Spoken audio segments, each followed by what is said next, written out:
Hello, everyone. Welcome to Wanderer's Haven. We are playing another episode of Chaos Song tonight, where these lovely players at my table are going to bring probably more chaos than I was originally planning, but that's just the way things go. We'd just to get it out of the way here, you'll notice that we have a missing player tonight. Kev had some family stuff come up that he has to take care of. Totally understand, brother. We love you. We hope you come back soon, and hope it all works out for you. We miss you. Now that is out of the way, I say we go around the table and let the rest of these fine folks introduce themselves and maybe tell us a little bit about the character that they are playing tonight. And we will start with the one, the only, the awesomeness, Beth Masco. Oh, hi, yes. I am Beth, and I will once again be playing Cze, the Twilight Cleric, Night Warden to the Ascendant, Nocturnus, the Great Bear of Death and Twilight, which is all incredibly cool every time I say it. I know that the first episode of this arc, chaos is correct. Yes, we brought it, and so I guess we'll just see how this escalates. That's an interesting choice of words. And speaking of escalation, oh boy, Deb, how are you doing? Hello, I'm okay. I am here for the chaos of the game, not for the chaos of technology, which has not been my friend today.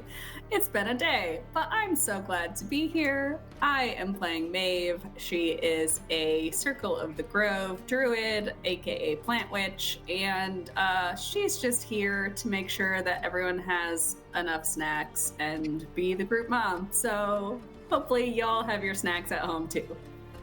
At some point you're going to start grounding people though, right? Yes. Okay. Good to know. Speaking of getting grounded, Ian, how you doing, bud? I'm grounded. I was meaning that in the sense of being, just a chill dude, very grounded in reality, and yeah, you Take just it took it the other direction. A little bit of both sometimes. All right. What's up, everybody? I'm Ian, or your boy Big on all social medias, and I'm playing Wraith, the rogue fighter who we're at this very moment kind of vibing, but I'm pretty sure has a bag of chaos. Actually, I have a lot of chaos that I'd like to ensue, so I was I'm ready going to to get say an into entire luggage rack. I got a day bag full right here. Glad you have your go bag at the ready. You might need it tonight. I am Miko, otherwise known as the Okayest GM. I am your humble host and game master for this evening's chaos and future chaos. If you are joining us in chat, thank you so much. We appreciate you. We love you guys for following along with us. If you're watching on the VOD, shout out to you know who you are. We appreciate you there too. Yeah. Let's see. Oh, before we get started, I do have a couple of quick shout outs to do. Tabletopaudio.com is providing all of the wonderful background music that we've got for tonight. They are awesome. They are not a sponsor, but I love them. I've been a supporter of theirs for years. And if you want to bring cool and awesome sounds to your tabletop, you should go to tabletopaudio.com. And then Cze Peku as well. They are amazing artists. We love them. I've got potentially a couple of scenes of theirs, which is a new thing that they're doing that is not just maps. They're doing much more than that now. And then potentially a map as well, which we're probably going to get to. We'll find out. But let's dial things back a little bit and maybe do a bit of a recap and find out where everybody is at today. So, welcome travelers to the magical realm of Ysterra, where twin suns Yedra and Orin grace the skies and three moons of the world dance across the world's tempestuous seas. Blessed at the beginning of time by a dying god and guarded by a number of beings, powerful celestial entities known as the Ascendant, the world of Ysterra now stands on the brink of monumental change. Stretching across the many continents of the world is an array of wonders and cultures, but the largest of these continents in Saris, teeters on the edge of a magical industrial revolution that has the potential for connecting the people of Ysterra like nothing in history has before. Yet the history of the world is a tapestry woven with threads of chaos and divine ambition. The Ascendant, in their divinely inspired quest to shield the world from a multiverse of threats and perils, have occasionally been party to some great upheavals, none of which was more devastating, perhaps, than the Illuvance, a cataclysm that destroyed untold numbers of mortal beings, obliterated an entire civilization, rendered half of all elven kind no longer alive. This tragedy drove the Ascendant into seclusion, to a hidden sanctum of their own making, reachable only through a perilous journey up the mountains to the Amaranthine Doorway. But despite being secluded, the Ascendant do keep vigil, still, against the many threats that pose against the world, and the world of Ysterra continues to evolve, its history, its geography, and even its destiny. And so, our journey continues on a tale previously told. Our adventurous heroes, part of a secret society dedicated to preserving knowledge and doing good in the world, have already thwarted the plans of chaos once before, encountering an individual possessed by a fiendishly powered mask. They prevented this individual from rending history with yet another cataclysm. And now, mere months after having dealt with one mask bearer, another has seemingly made themselves known in the world, and our heroes are tasked with following the melody of this potential threat and hopefully putting an end to the chaos song. To face this threat, they have traveled to the deserts of Abrath, specifically to the city of Zirakath, a city near some of Abrath's shard fields, farms that harvest glass that is magically enchanted for the use of the rest of society as not just construction material, but also powers artifice and magic that many have yet to fully comprehend. This city itself fuses much of the ancient mysteries of Abrath with its modern wonders. It was here that our companions met another member of the initiative with whom they serve, and began their investigation of cult-like activities within the city that are somehow linked to the mask bearer. And after an abrupt explosion in a nearby market quarter interrupted the peaceful day, our adventurous quartet chased down a cultist from that scene. But before they could interrogate said cultist, they ended their own life with a powerful poison. And so, fleeing the chaos of the scene as it was, our companions gathered themselves back up at a safe house to plan and perhaps get to know a little bit more about everything that has been transpiring before heading off to a prearranged late night meeting with an alchemist that has done some work for the cult and can possibly be turned against them. And so that, ladies and gentlemen, is where we pick back up. Wraith, Maeve, Sai, and Casimir, all of you sit in this safe house of Casimir's. I believe that it was described as a former tailor's workshop and warehouse. And you have seemingly relative safety at the moment as you come to kind of understand the things that the cult has been doing in the many weeks that Casimir has been investigating. Casimir has informed you that there is a certain individual, an alchemist, that has done some work with the cultist before, and Casimir has been attempting to turn this individual into an asset to hopefully deliver some additional intelligence on what the activities of the cult might be. The evening's meeting is supposed to take place at the Sand Scorpion Inn, a somewhat lesser known establishment, perhaps a little bit darker and seedier than most of you would care for, or maybe you will find it suit your needs just fine. We shall see. But that meeting is supposed to take place in a couple of hours. And so I need to ask, is there anything that any of you would like to do before heading off to the Sand Scorpion Inn?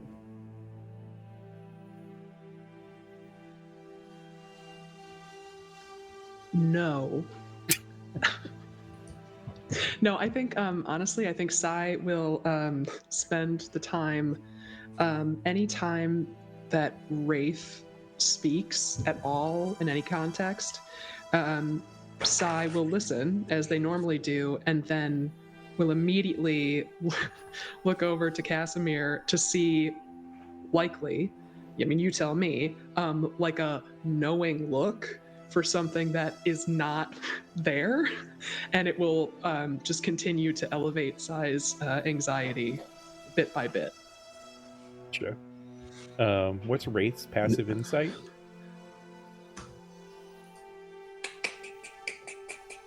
12. Yeah, I don't think Wraith is able to pick up on this growing anxiety and tension in Sai, as there seems to have been some kind of discussion or knowledge, perhaps, between the two of them previously about what kind of relationship Sai and Wraith have. I think in this moment, Wraith is still kind of like, everything just went real crazy there all of a sudden. Did you guys see that boat? It's weird. The boat that you tried to steal. Uh-huh. Steal Trying to steal is, a boat? No, listen, they were moving really fast. I thought if I got on the boat, it would make me fast. It was in the moment logic. I didn't try to steal a boat. You drew a bit more attention to yourself than I think we would prefer. No one saw me. No one saw me. Well, are you certain? I did. Well, that's because you are nosy. That's why. Really? Really? I didn't steal a boat. I would have. I know you would have. Wait, listen. Had it gone better. The night's still young. I may do it again. Once again, I would remind you that we need to keep a bit of a low profile. You're right. You're right. Low profile. I'll steal a smaller boat. That... It's not. is- Well, it's not stealing anyway. It's for the good of the mission. We need transportation. There are ways to get around. Not all I'm of us can turn certain. into a bird. I understand. I am guessing that Casimir knows of some ways that we can get around that are easier than stealing a boat. You keep saying stealing. I like to prefer it as Commandeer, borrow, whatever term you want to use, it all amounts to the same thing. hijacking. It's a word too. Ooh, Fine. Wraith's gonna be grounded. Already. he's like, fine. And he kind of sits down, puts his hands in the air and goes, fine.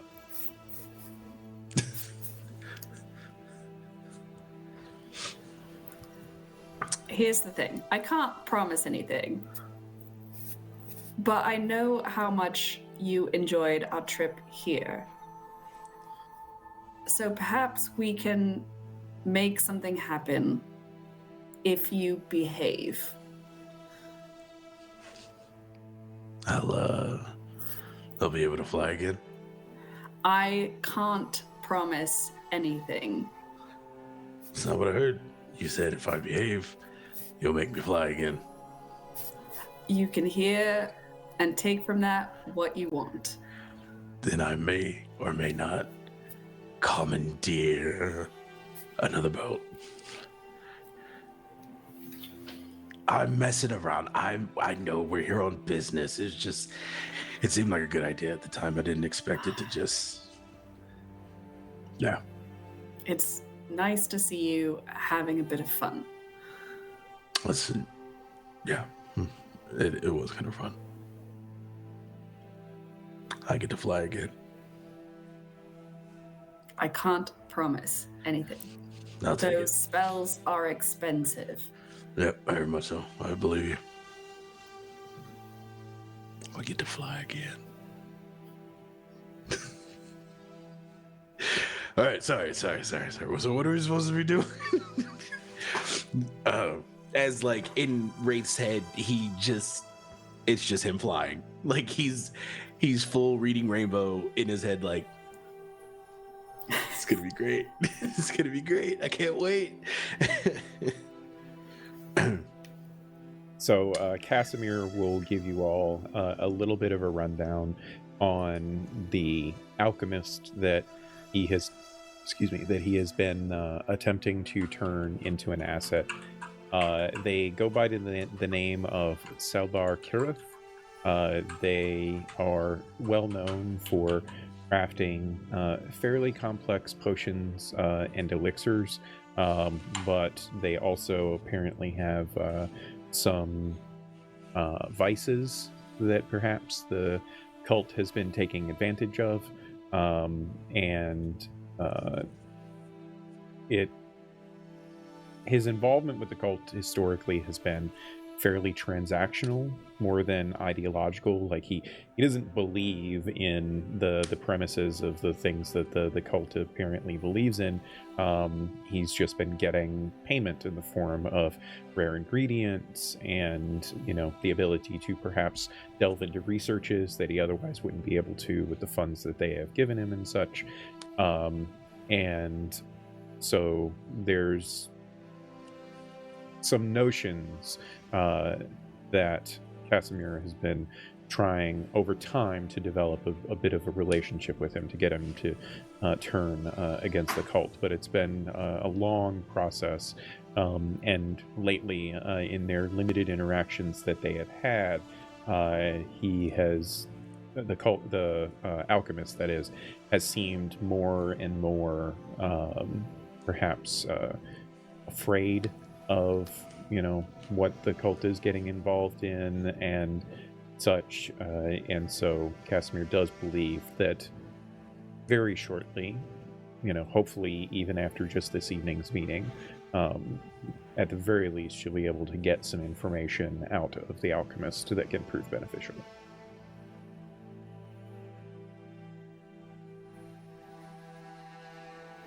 Do any of you have any other particular ideas that you wish to explore for investigation?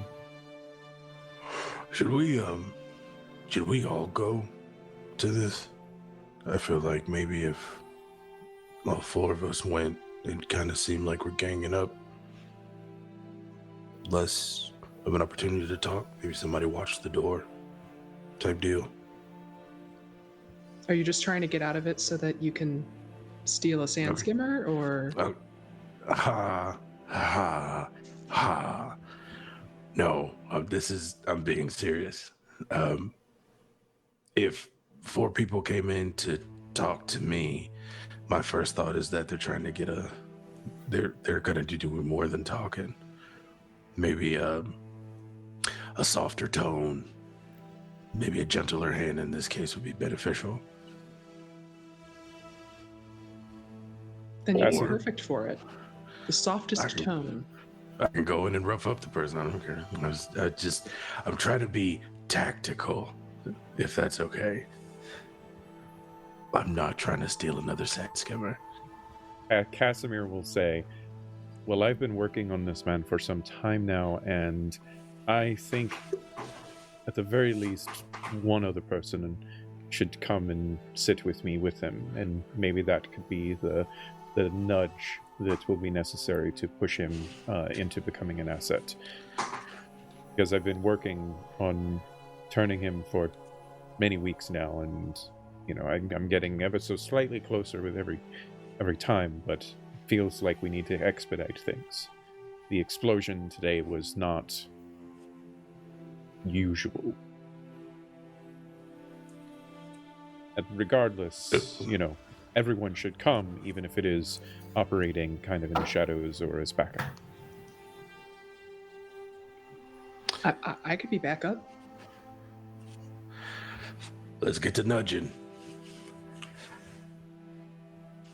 Casimir will kind of look at Maeve and say, "This is your operation. What would you like to do?" Well, I believe you know the asset best. I think you are correct that all four of us should go. Who do you feel would give us the best chance of nudging your asset in the proper direction? Would it be better to have a little more intimidation with Wraith, or someone a little more calming? He kind of looks Wraith up and down a couple of times, and I think maybe someone that appears less intimidating. Then you and I shall directly confront your asset. And Are you saying that I look intimidating?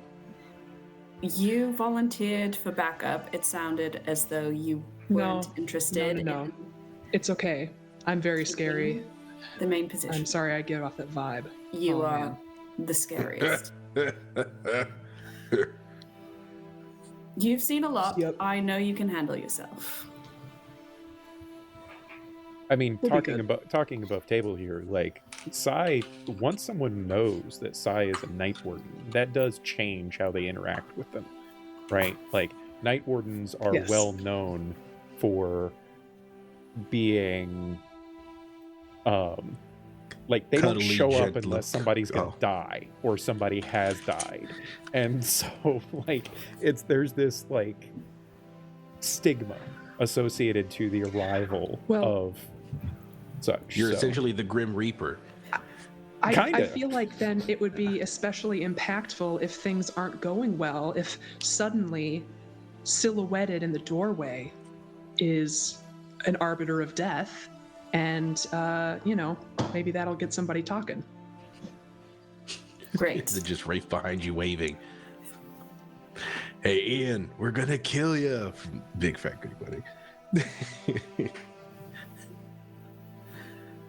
So, do you have any preparations you guys would like to make, or shall we skip on ahead to the Sand Scorpion?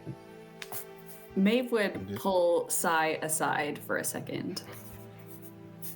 Are you all right? You seemed a bit anxious a few moments ago.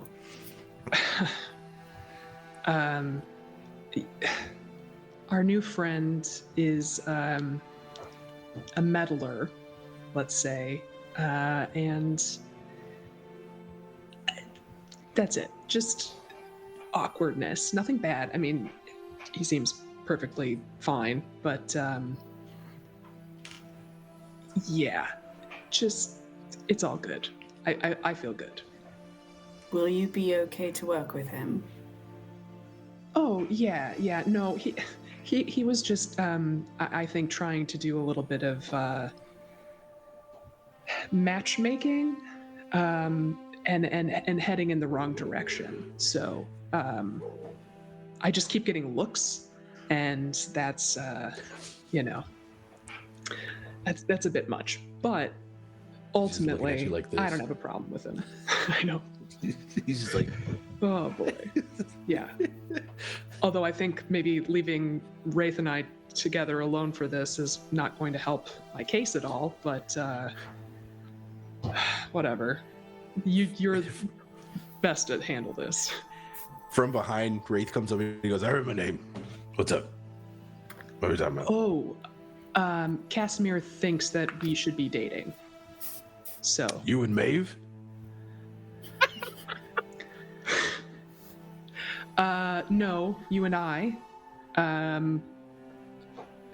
No offense, you're a Why? fantastic person, and but Hey, why would I do? You're absolutely frightening. Why?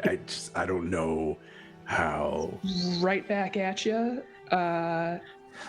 No offense, again, not my type, quite. But You're 1,000% not my type. I mean, I feel like you would like borrow my clothes. It just would be weird. I would. I absolutely would. That vest situation, you got to tell me where you got it, because like top tier. Now I kind of feel like you're flirting with me, and I don't feel okay with it.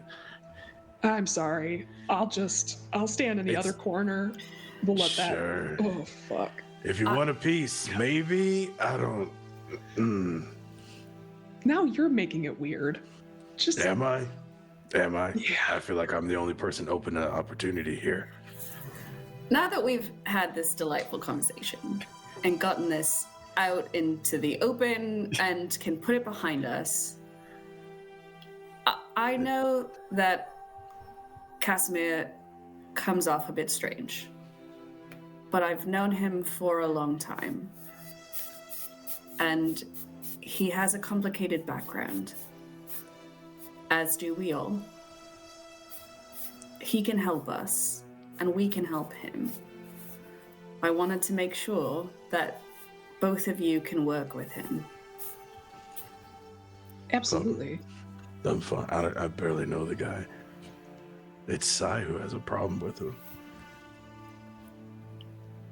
I am fully prepared to handle this job, and I think that we're currently just wasting time. So let's get on with it. All right. Says the person with the crush. And on that note, Just not making it easier for you. no. While you guys were having that conversation, Casimir had indicated that he needed to step out and do a little bit of reconnoitering, check a couple of his information dead drops and that sort of thing. And he comes back a short time later. Night has fully come at this point, and so all of you together set out on the streets of Zirakoth, headed towards the Sand Scorpion Inn. As you make your way to the Sand Scorpion Inn, you find it nestled in some, honestly, a pretty shady section of town. There's a lot of shadowy alleyways, and this particular district in Zirakoth has the informal moniker of being referred to as the Sand Whispers District. There is no formal name for this area, as it was built kind of like the city just keeps on growing and growing, and this is kind of at the furthest outreaches of the city, so it does not have any official district names as of yet. And the inn itself serves as a fairly unassuming sanctuary for all manner of dubious activities. From the outside, and some of this information is things that that Casimir will tell all of you as you make your journey, but some of it are things that you can tell quite obviously given your various experiences. From the outside, the establishment has sun-bleached wooden walls and frayed cloth awning that gives it kind of an air of just not anything special. The unassuming nature of everything kind of belies a bit of its somewhat notorious reputation. As you make your way to the inn itself, many of the surrounding areas are fairly dubious at best. It's the kind of place that you find yourselves looking over your shoulders quite a bit, or you pull your hoods up just a little bit more so that people can't easily recognize you. As you make your way inside of the Sand Scorpion Inn, you can find that inside it is very dimly lit. illuminated only by a few colored glass lanterns hanging from the low ceiling. Their light kind of filters through the sharded glass, and it casts a fairly patchwork array of colors across the various windows and surfaces of the inn itself. Ironically enough, whoever created this place or whoever keeps up with it is trying to make it at least seem comfortable on the inside, as there are cushions on many of the chairs and such, even if they are maybe perhaps slightly worn out. And there's only a handful of tables in the place, indicating that it is intended to be much more of a quiet and quaint establishment than one that attracts a lot of customers. Behind the counter, you do see the innkeeper, a burly man who Casimir had informed you is named Kalor. He apparently operates with a strict no questions asked policy, and as you make your way inside, he doesn't even really bat an eye at your entrance. He seems to recognize Casimir, and for I think Maeve and Sai, both of you have a decently high passive insight, and so the two of you probably would see that there's a bit of recognition there, that this Kalor and Casimir have interacted before at the very least, and there's a recognition, if not a little bit of respect, between the two of them. As you glance about the room, you can see that there's only one other patron in the room itself. Selvar, as you will come to find to be, appears quite disheveled. He is covered in sand, as are most everyone that lives in Aubrath, and you can see several empty beverages at his table, implying that he's probably been sitting here for quite some time waiting, although you know, at least based on Casimir's information, that you weren't supposed to meet with him until well after Sun's Fall. He apparently arrived early and has been drinking pretty heavily since. Even Wraith, you are able to tell a man that is far too many drinks in at this point. Now, I'm assuming that based on your earlier conversation, Casimir and Maeve are kind of moving in ahead of everyone else and are going towards the table, while perhaps Wraith and Sai are moving over to a different table, or was there a different plan that I'm not necessarily privy to?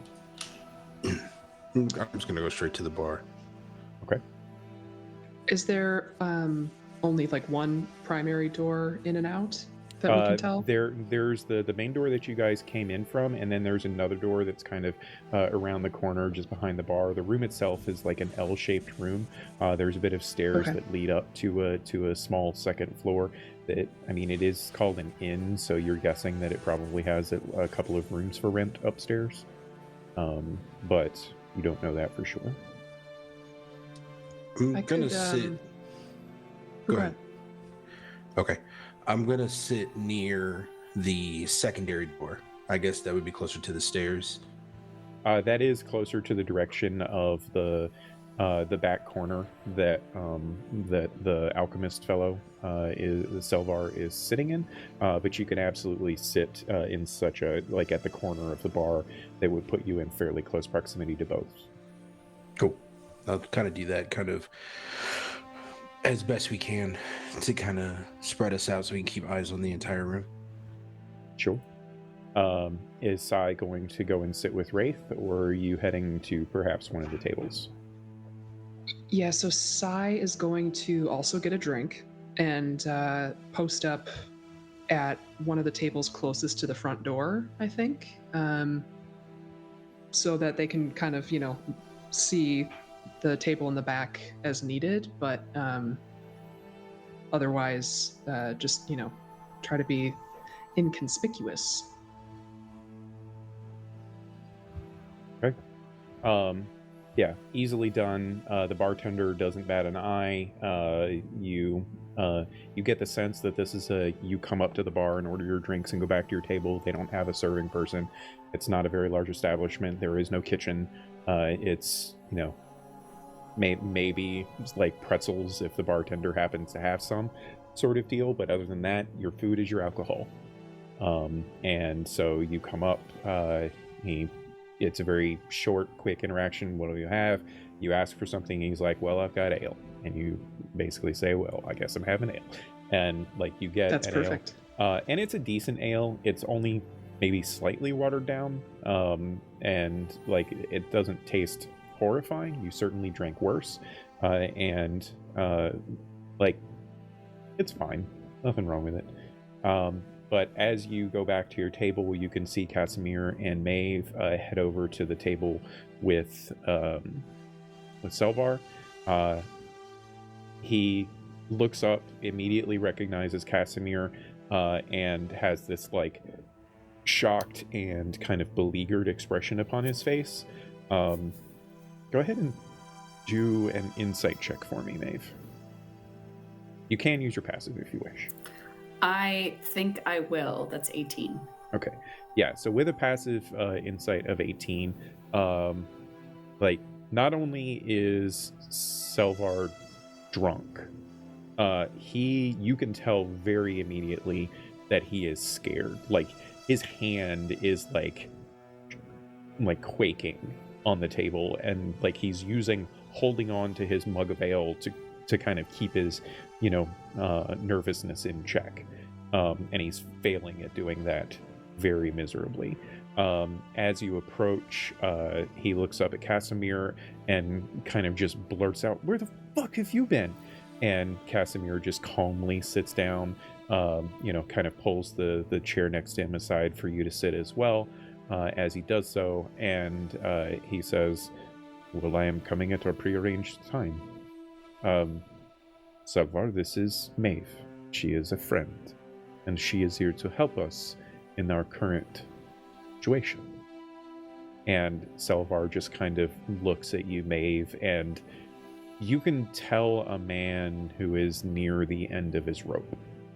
And he just kind of looks at you, and you can see this kind of lost nature in his eyes. And he just looks at you and he says, "All right, fine. So what the fuck are we going to do now? These people are fucking blowing things up. I didn't sign up for any of this." Why don't you take a breath, one in and out, and another in and out. Calm yourself. Tell us what happened. Go ahead and roll a persuasion check for me.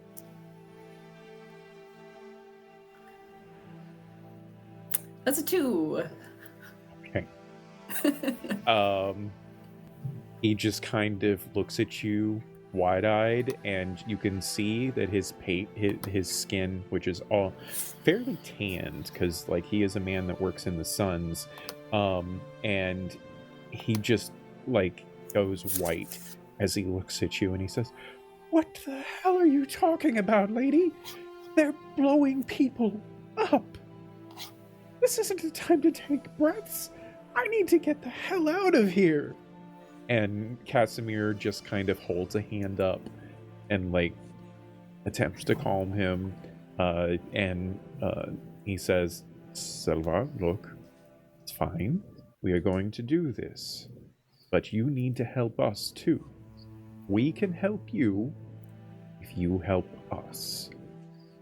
And Selvar does calm a little bit, but it's kind of that almost he's like accepting his fate in a way, and he just kind of slumps back into his chair, and he just kind of starts shaking his head. He says, "All I did was craft poisons and curatives. That was it. That was what they wanted, but I can't keep up with this. They're getting more and more demanding now." The poisons that they want me to work with are horrifying. I almost killed my assistant the other day working on these things. I don't know how much longer I can do this. And as that conversation is happening, I'm curious, Sai and what are Sai and Wraith doing, if anything, at this particular point? I think when he started to become frantic, I think Wraith's head kind of popped up, like just in case if, I guess he may have needed to come over and just like quietly, aggressively settle this person down. But I think once they kind of slumped back, he eased back into his chair, but he's keeping a side eye on what's going on. And Sai? I think Sai is sitting there just quietly drinking the ale, and also has a just a journal out in front of them, closed, with a pencil or something, just to perhaps give a little bit of purpose to being there beyond just drinking, although it's kind of the point of this place. And then just kind of keeping a listening ear over to hear anything I can, even if it's just a little bit. All right. If I could, then, why don't the two of you give me insight and perception checks, please? You can use your passives for either or both rolls if you like. You just let me know what your results are, please. Okay.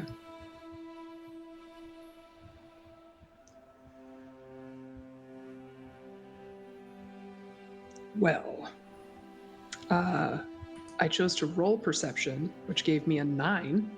Great. So I'll use my passive insight, which is an 18. Probably a good call. What'd you get, Ian?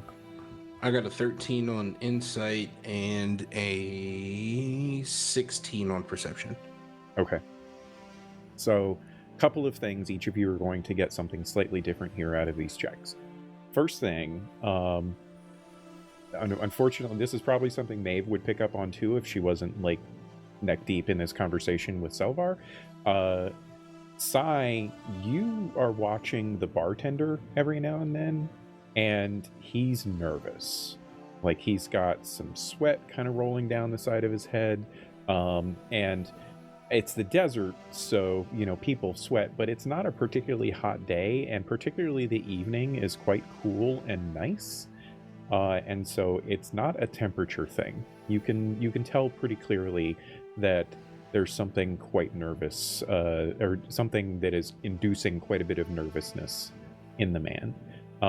And Ian, as Wraith has been watching this conversation taking place, and as he settles back into the bar, he kind of glances over his shoulder and to just look at Sai for a moment. And as he does so, he sees some movement at the doorway leading into the inn, and he sees a group of individuals making their way inside with great haste. And he can tell quite clearly that they are robed and masked, although one of them, the mask appears to be part of their face rather than something worn over their face. And they immediately come into the room, and as soon as they come into the room, I need for everybody to roll initiative, because they start drawing weapons and the bartender ducks to the bottom of the floor. Dang. And I will bring up our map.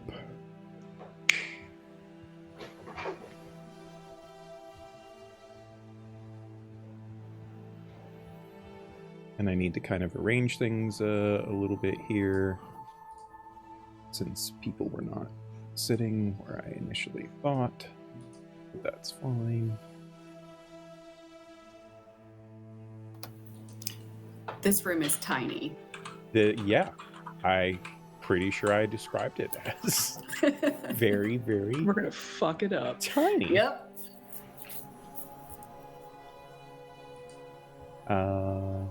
And yeah, there we go. Welcome to the Sand Scorpion Inn.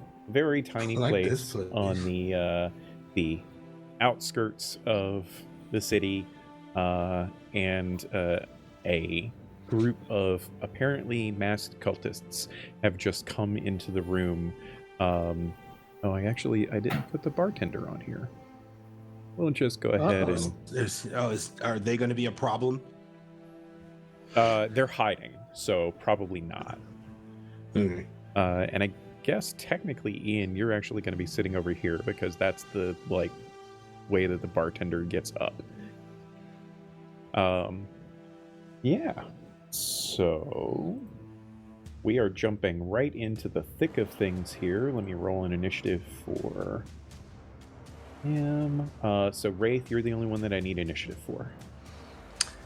23. Nice. I saw size and I went, how am I going to beat a 22? And then I rolled and I was like, oh, nat 20. Well. Oh, you got a nat 20? Sweet. Yeah. You, 'cause my you initiative's plus 3. just putting it out there, you might want to consider rolling another one of those in this fight once or twice, but we'll find out. You are first act, sir. Used it. So they're pulling out. So they're already being aggressive. Oh, They've yes. got weapons drawn. Oh, yes. At least 3 of these individuals immediately have weapons drawn.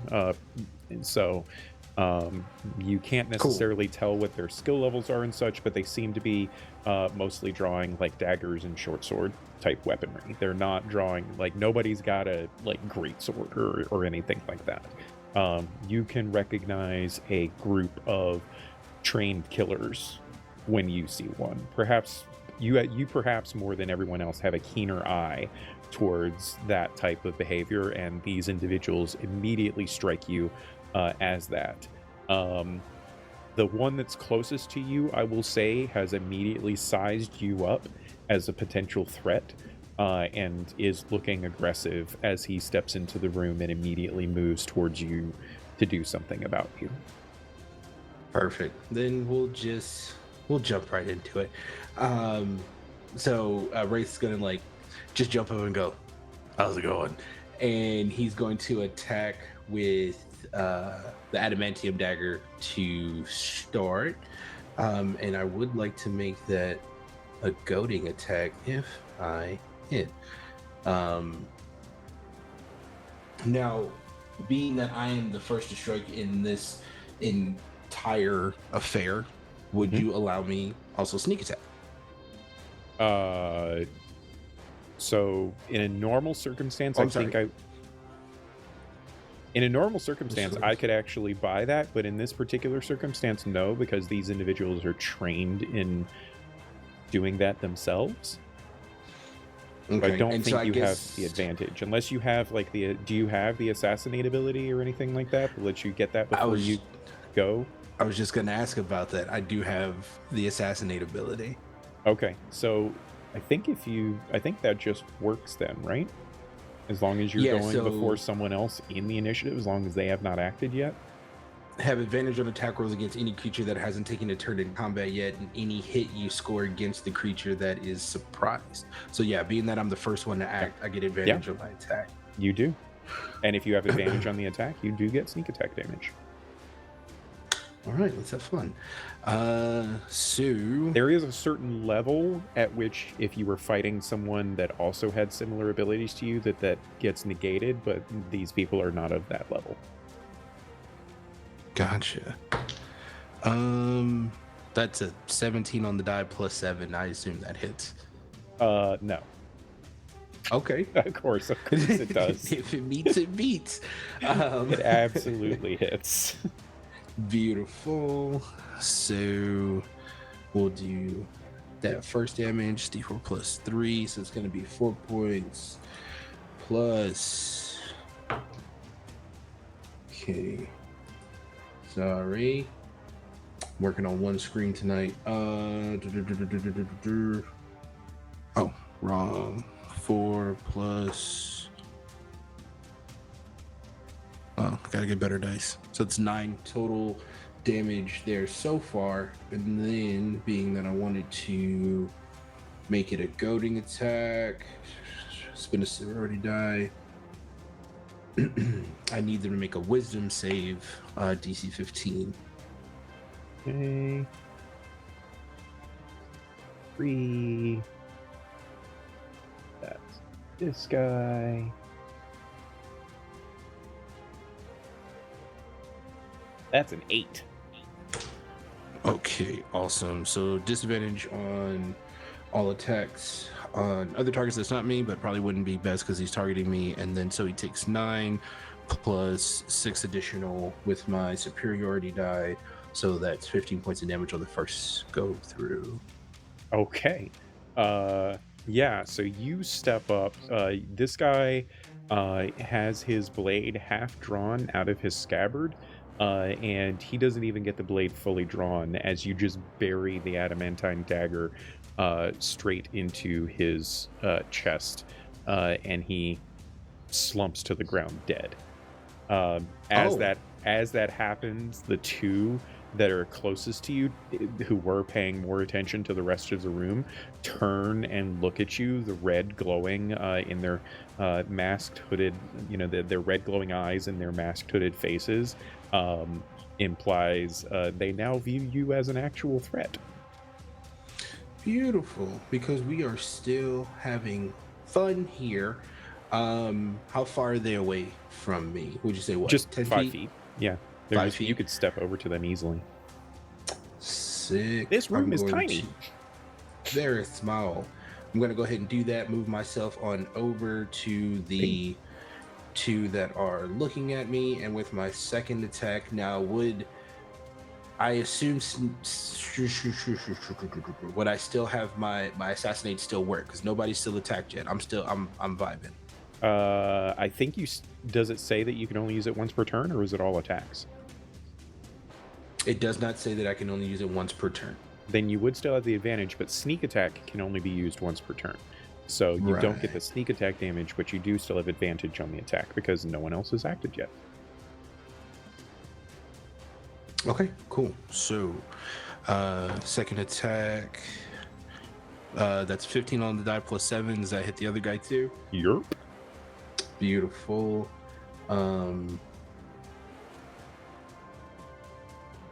Perfect. And then we'll roll that. Boom. Beautiful. I think that's crit damage. It is. So that's a 7 points of damage to the second guy. Okay, and you're attacking the guy that is like right in front of Wraith at the 3 o'clock position. Yep. Great. How much damage was it? that was 7 points of damage on that go round. Okay. Yeah, so as you slice into him with your, is this with the new dagger? No, this is still the adamant. Well, actually, yes, this is with the new dagger, because the other one, it's like my offhand that I'm using it. Yeah. So, and it's still same damage. Yeah. Yeah. So you just kind of like slice across his chest. You cut away part of the cloak that he is wearing, and you can see that his body is very much like buckets. This is a forged being in front of you. He is not wearing very much in the way of normal clothing underneath. You do see it cut a gouge across his chest though, and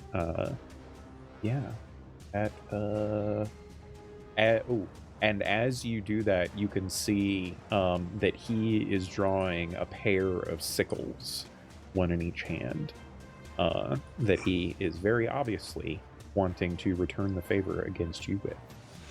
Yeah, well, unfortunately, he's not going to be able to do that because we're going to go ahead and action surge, and we're going to stop him while he's here. All right. We're going to keep it going. Go for it. Awesome. Now, Miko. Yes, sir. and I will take a picture and put this in the chat.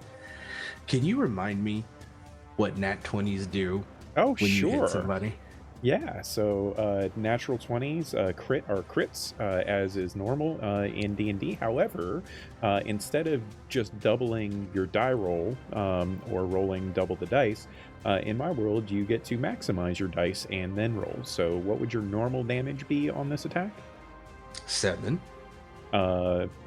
So like a d4 plus 3 for a total of 7? Mm-hmm. Yeah, d4 plus 3. Gotcha. So now, instead, it is a d4 plus 7.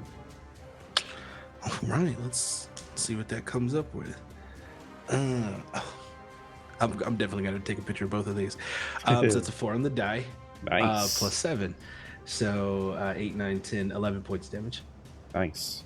Yeah, you slash across him once again. As you slash across him, expecting a reaction out of him, maybe it's just the fact that he's a forged and not like a normal living creature. You are definitely tearing into like his chest there, cutting some deep wounds, but he just doesn't seem bothered by it. But you are definitely injuring him. Yeah, I have a question, friend. And he's like kind of getting ready because he knows he's about to get hit. Where's your off switch? I think with your action surge, you still have one more attack, right? No, because I got the first guy down with my first attack, so technically this was my second attack. So with my action surge, it just says an extra attack, not an extra action. Gotcha. Unless I'm reading that wrong. Nope, you're cool. You anything with your bonus action? I am so sorry. It does say extra action, which means that I have 2 attacks. That's what I thought. Guys, I was trying to help you out there, bro. No, it's good. I'm trying to be an honest player here. You guys, everyone watching, this is my first time playing a fighter, so trying to Liam O'Brien my way through this. Cool. Good role model. So, good role model. yeah, no, I'm just gonna slice again at this guy. Go for it. Ooh, I don't think that one's as good. It's 5 on the die plus 7, so a 12 to hit. That will finally miss. So the flashing of blades that come out from Wraith, speed and surprise on his side does finally come to an end. You're not doing any bonus action, I assume?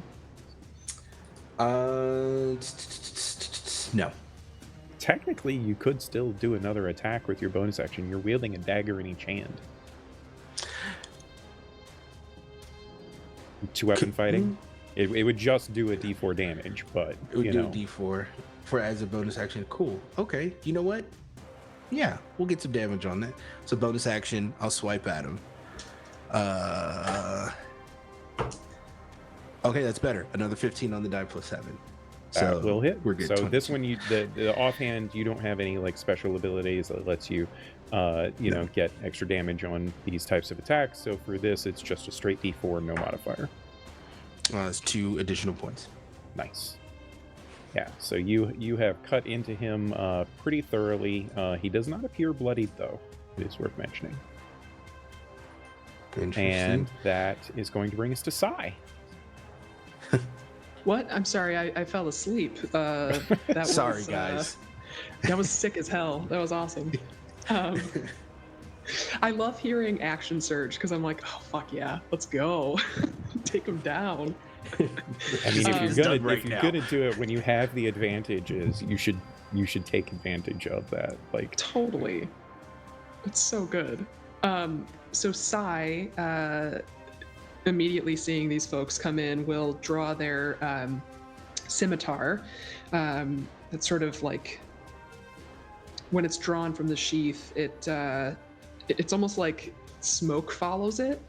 But they'll have that at the ready, and for their action, they'll cast Fairy Fire, which should be able to hit all of these bad baddies. It's also going to hit Wraith. Well, so my thought was, what if I move and have it avoid him by 5 feet? Remind me again, it's a 20-foot cube? Yeah, I can. Or is it I a can 20-foot radius? 20-foot cube. Okay. You Can move, yes. I think if you move back a little bit, and like position it kind of at the angle of the corner of the door there. Yeah.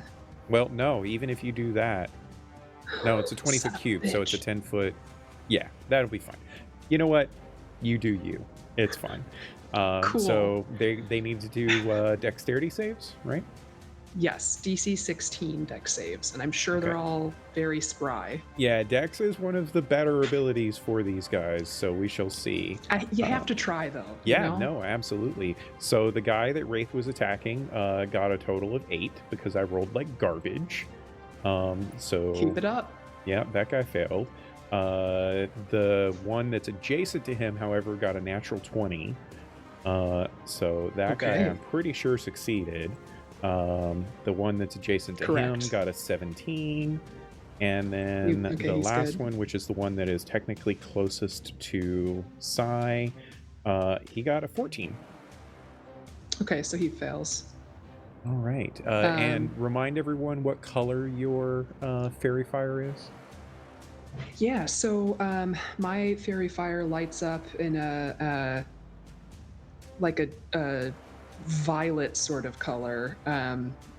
It's pretty dark, but like when it starts up, but then it sort of radiates more, and you can sort of see almost like just like the outline around them, and that helps to draw it. It makes things much more visible, but it's also dark at the same time. Strange. It's strange.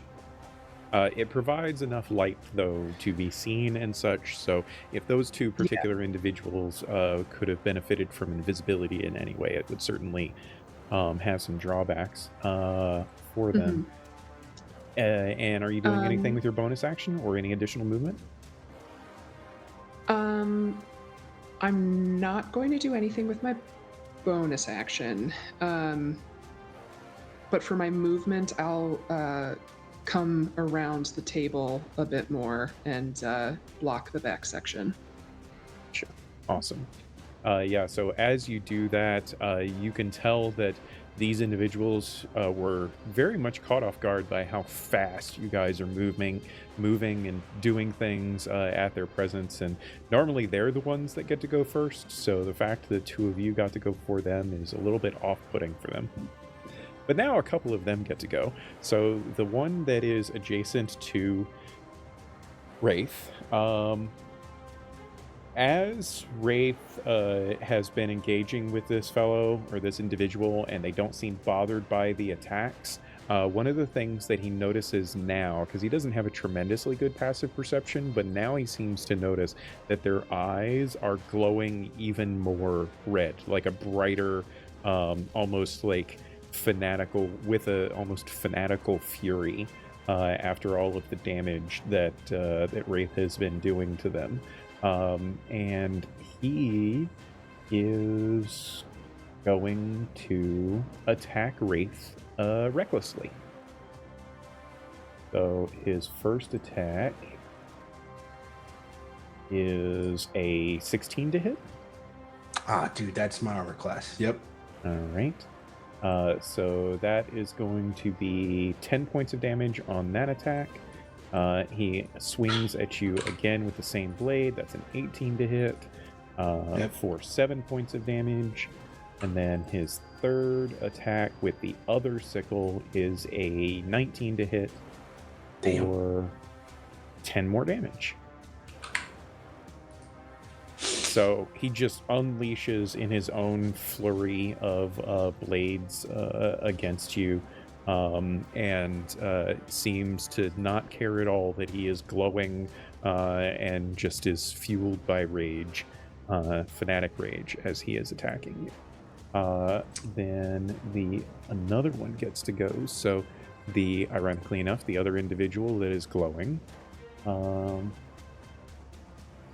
So this individual kind of steps up to you, Sai, and as he does so, or as they do so, they draw a short sword, and they, in one smooth motion of drawing it out of the blade, bring it out to attack Sai. But as the blade, let me just actually roll this here. Yes.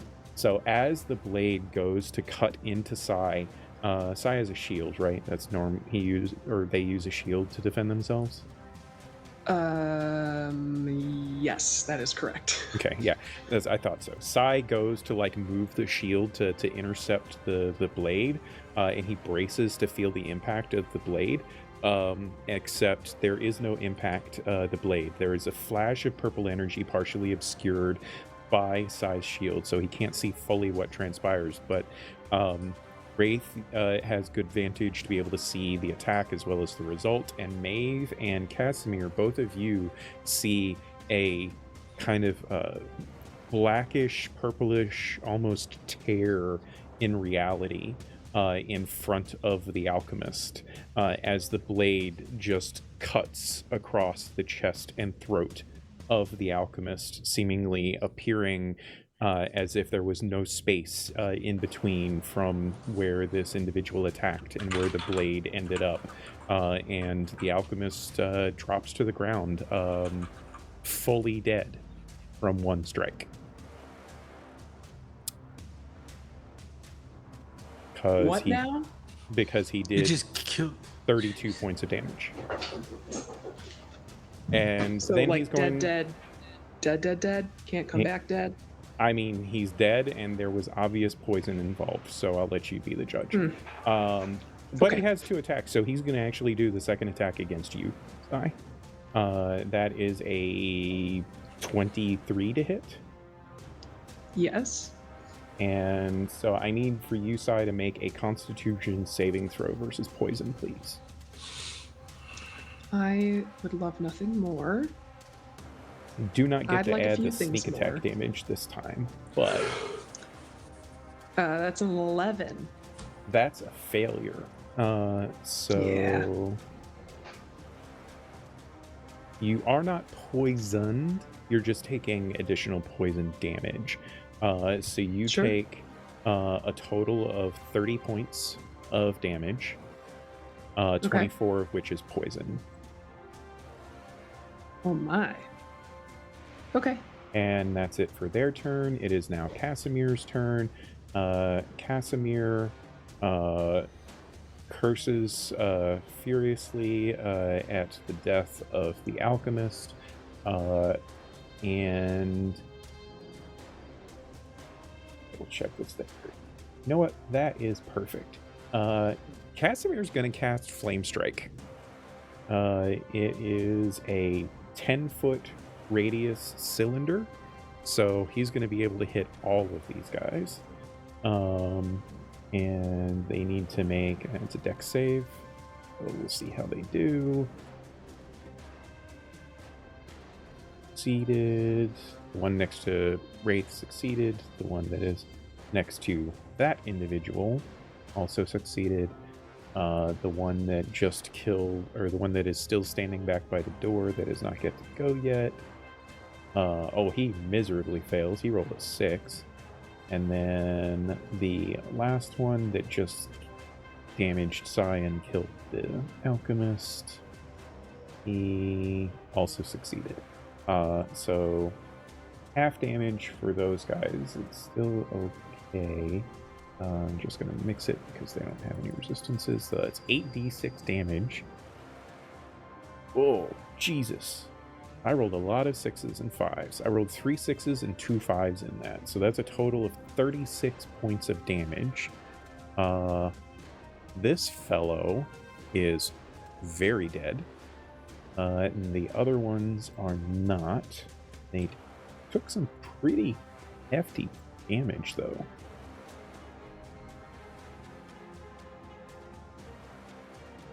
So now the one that... actually, he had resistance too. So now the one that is standing next to you, Wraith, he's looking pretty injured now as this column of radiant fire just explodes in the room. It's also so tall that it like chars the ceiling, leaving like a black char mark on it, as if like it was trying to burn through into the second floor as well. And Casimir also steps up to here to kind of protect Maeve a little bit. And so that those guys are both dead. So now it's Maeve's turn. Cool.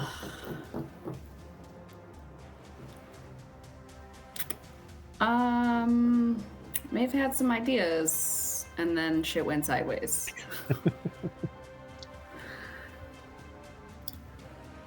All right, I am gonna cast Wither and Bloom.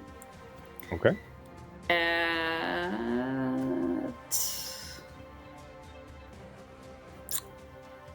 4th level. Nice. So they need to make a con save 16. Okay, we will once again start with the guy that is next to Wraith. He is really good at con saves. So that's a 23 for him. The guy that's next to him is not the greatest at con saves. We'll see what happens there. 16. And then the other one that had assassinated the alchemist, he's decent at con saves. And that's a natural 2 for a total of 10. Great. So he fails. Yeah. So he will take 15 points of necrotic damage. Okay. And Sai, you took damage, right? Are you injured? Yes. Okay. I you am can definitely, yes. you can roll one of your hit die Lovely. and Do the add. guys that succeeded not take any damage, or do they just take half, or? They do take half. Yes, thanks. So that's, it was 15, right? Yep, so they'll take Okay. 7. Well, that's like 7. Right. So I Sai- get to roll my hit die? Is that? Yes, and then add Okay. 8. Oh. Okay, I rolled a 5. So that is super helpful. That's some healing. Thank you. And is it just the one person Yeah. that you get to target for the healing? Yes. Not that it mattered, because in this case, Sai was the only one that has taken damage, but I just wanted to make sure. Awesome. Yeah, rub it in. I mean, technically, the alchemist took damage as well, but I don't think you're healing him. Right. Yep. Absolutely. Anything else? That's the turn. Okay, so this other individual that is next to Wraith that had not gotten to go yet, he, as you can see, all of you can really see at this point, he looks pretty injured. However, like, you can't really tell, like, underneath his masked face what kind of emotions that has for him. But you do see him, like, hold up both of his hands in front of him, and as he, like, clenches his fist, these black and purple, almost ethereal like blades seem to manifest in his hands, and he swings one in front of him, not to attack at Wraith, but this, like, almost shadowy mist kind of roils in the space where his blade cuts in front of him, and he just, like, surges through it, and he disappears from there and reappears standing behind Maeve, and he's going to attack her multiple times. And that obviously doesn't provoke any opportunity attacks. Correct, because it's a teleportation style of movement, which does not provoke. So, that will be... So his first attack against you, Maeve, is a 19 to hit. That hits. Yep, so you're going to take some sneak attack damage in here as well. I need you to make a intelligence saving throw.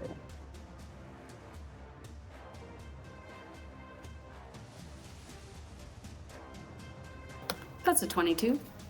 Nice. So that definitely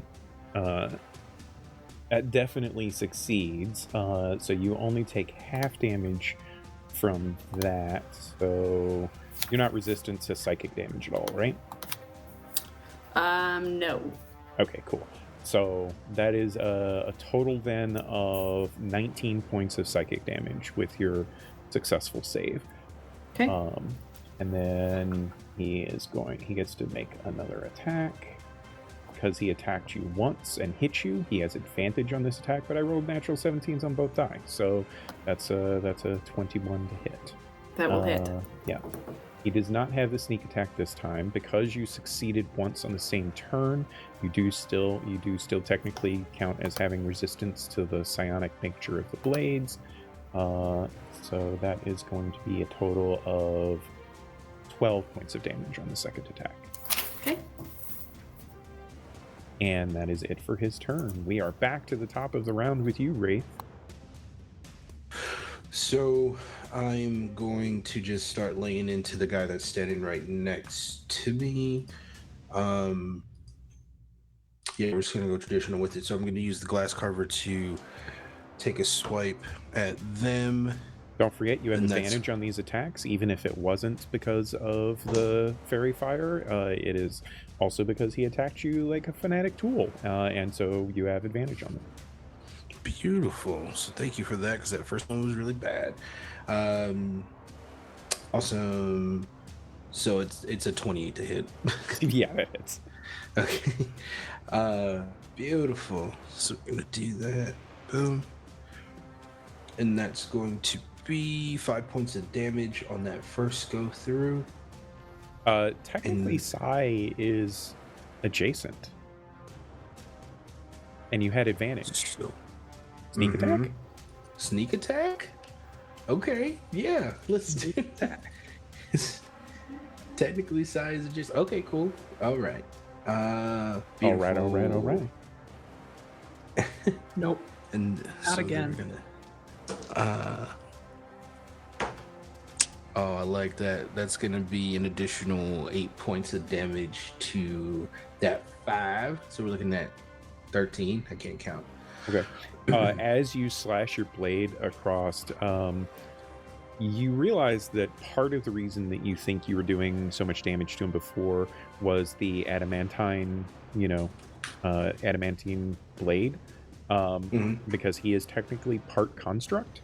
However, this time you're not as effective in actually cutting into him. You think that somehow this fanatical rage that he has somehow bolstered his body against the attacks, as your blade seems to not cut into his form quite as easily. You don't quite do as much damage as you thought you did. Okay, so with that, for my second attack, I am going to use the adamantium blade on my other hand to swipe. Beautiful. Still advantage, right? Yes. I'm just going to do that. Every attack that you do against him will have advantage because he attacked you recklessly, and he's got fairy fire glowing all over him. Because I wouldn't believe me. So that's another natural 20. Nice. So D4 plus 7, right? D4 plus 7. You just D4 said plus it. 7. Yeah. Cool. So that's going to be 9 points of damage on that go. Nice. Once again, that is also slightly resistant to the damage. And you can tell that your attacks are having a pretty deleterious effect on his form. It's basically just his fanatical rage that is keeping him standing at this point. Okay. Well, then we'll just keep chipping away at him here. Bonus action to get that D4 additional attack. Offhand. Man, thank God for advantage. Nope. Well, maybe.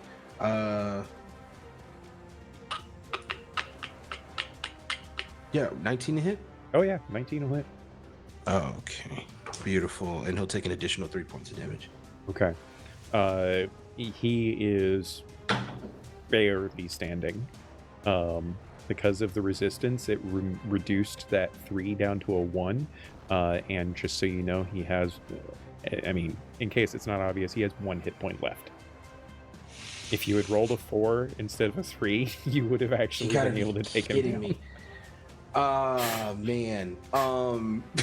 Jeez. Spit in his eye. Right? I'm like ferociously looking over my sheet to be like, there's like a little bit, just a little bit. I think you're done. Wait. Uh-oh. So Wait. I have the savage attacks feature here. When you score a critical hit, roll one of the weapons die one additional time and add it as extra damage. Okay. That will give you your minimum 1 point. You need to remember that for your crits. I do. Just so you know, because that is bonus damage and not normal damage, it doesn't work in the same. It's bonus damage. It's only applied on crit, so it does not get doubled or anything like that with a crit. It's just additional little extra flavor, little sprinkle of Salt Bay on top that you get to do whenever you crit. So in this case, it's only a D4 damage, but your minimum is 1, and he only has 1 hit point left. So what does it look like when Wraith ends this forged rage monster that was attempting to kill him?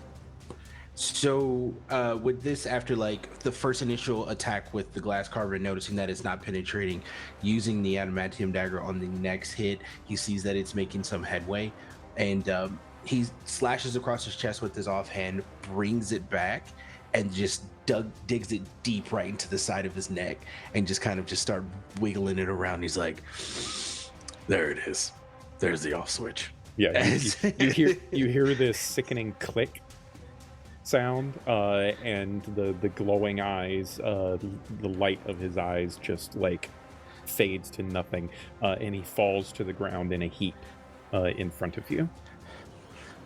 Nice. Okay, well, and then Wraith kind of goes, who's next? I would like to use my movement to get over to this guy. Sure. Beautiful. You are up, Sai. Okay, so I have my scimitar out. Mm-hmm. So I am going to take this blade that is infused with spiritual energy and try to make a slash at this mofo that hurt me. Attack so that mofo. You have advantage on him. Well, that's natural 20 for a total of 27. So Yo, I don't. What's going on? God damn, guys. What's going on? So 2d6 plus 3 is the normal, so that would be 12 plus. Why is your normal damage 2d6 plus 3? Because this is a special magic guy that you gave me. I did? I don't know. I think it's still well, okay. on... So no, wait. It says 1d6 plus 3, but why does it? So it says 2d6 right now because whenever you crit in D&D Beyond, that's what it said. It doubles because Stupid. D&D Beyond wants you to double your dice. Correct. Silly. But if you right-click it, you so, can still roll normal damage. Got it. Okay. So what would your normal damage be? A d6 plus 3? Yeah. Okay, so I would just roll a custom roll, just roll a d6 because it's going to be a d6 plus 9. Yeah. Okay. D6. That's a 2 plus 9 for 11. I mean, that's still 11. It's something. So I take this this scimitar. I slash through this guy, and as my arm is moving, for my bonus action, I'm going to use a special fun thing that this sword has, and it'll allow me to cast Spiritual Weapon. So I'm slashing at this guy, and then right behind the stupid boy that attacked Maeve is what appears to be exactly my scimitar, just in a more spectral magical form, that will then attack at that guy, hopefully. So for that, let's just roll. Nope. We're just going to That's use a natural one for a total of 9. the dice giveth and the dice taketh away. Oh, they sure do, don't they? Okay, but it's there. It's so there. There's Yeah, that. it's there. So Yeah. as this blade kind of materializes in the stairwell behind this guy, it slashes out, and like despite its spectral nature, it like glances off some of the posts on the railing of the stairs and does not actually strike into him. And that's it for your turn, right? Cool. Yep, that's it. So it is now Casimir's turn. Casimir is going to curse in Infernal, and he is going to... So he's a warlock, so he doesn't have a whole lot of spell slots, but he does still want to protect May. I think he's just going to Eldritch Blast this guy. So, first roll, that was a natural 2. Sucks. No, I'm sorry. That is an 18. I was mistaken. The dice look a little weird. That's definitely going to hit. And then he has 2 bolts. So the second one, that's a natural 1. So the first one at least does hit for a d10 plus 5. For a total of 7, so that is a little bit of damage at least. He is... Does he have any bonus actions? He has Hex, which I probably should have done first, but that would have used his... Nope. He's done. He sends 2 Eldritch Bolts flying across the room. One of them injures the guy a little bit, but does not bring him down. That will bring us to Maeve. Wait. No, I skipped the shadow guy. Sorry, this other guy gets to go first. He was technically supposed to go before it's too Casimir. late. No, it's not too late because I said it's not. So, Damn, forgot about that. Yeah, that's kind of the quirky thing about being the game master. So there are 2 of you standing there in front of him. He can attack the both of you, so that is what he is going to do. So first we'll go up against Sai. He sends an attack your way. That's a natural 20 for a total of 26. That's gonna miss. Just kidding. Yeah, I'm afraid not. So Sai, once again, you see him bringing his blade towards you, and you reflexively bring your shield up, but you don't feel anything coming across your shield. You instead feel it in your back as the blade cuts into your back. You need to roll a Constitution saving throw, please. Okay. I have a thing. You have a thing? What's your thing? I have a thing. I'm going to intercept that and just reduce that, whatever damage is about to happen, by 13 points. I'm helping. All right, remember that number because Thank I'm going to you. have to add some big numbers here in a second. Yep. What Well, I that's a 19 for my con save, so it's better than last time. Okay. So you're going to take half of the 48 poison damage, which will be 24. Yes, I will. What was Minus your... 13? Well, we're going to add up a lot here. So just give me a second. Jeez.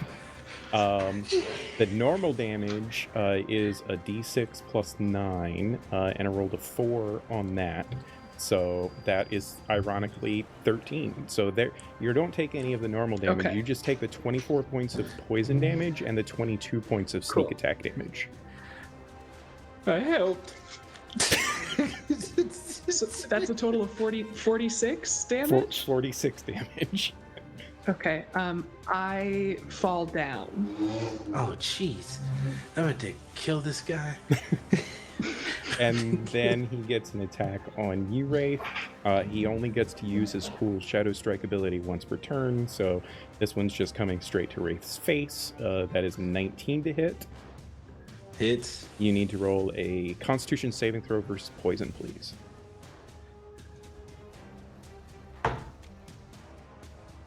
Uh, 18. Okay, so you take half damage from the poison, so that is 12 plus the normal damage, which is 7. So 19 total points of damage. Okay. Ow. How you feeling? Ow. I'm hurt. Pretty bad. Correct me if I'm wrong. Also, the fairy fire is concentration. No, Yeah, it I just think stays. so. If I'm dead, let me double check. Wait, you're If it not is- dead. If it is Like- concentration, then that means the fairy fire fades from him, and I'm pretty certain that it is. Yes, it is. Okay. Yeah. So after that guy severely injures Maeve's friends, what would Maeve like to do? Scream in frustration. All of Dad's well-laid plans. She spends all of this time waiting for her yes. turn to come around. I have all these plans, and now, oh, fuck. Okay. Ray hears that and goes, babe. Wow. This is a family restaurant. This is a Chili's. Nobody's invisible, right? Correct. No one is invisible. I'm gonna cast banishment on the shadow guy. Oh. Okay. Charisma 16. Is this the guy that is next to you, or the guy that's next to The guy Ray? that took Sai down. Okay, and your banishment, correct me, is that a ranged spell or is that a melee spell? It is a ranged spell. Okay, cool. Just checking. So he has to do a charisma save, you said? Mm-hmm. Not great at it. He has a +2. But I rolled a natural 19 for a total of 21.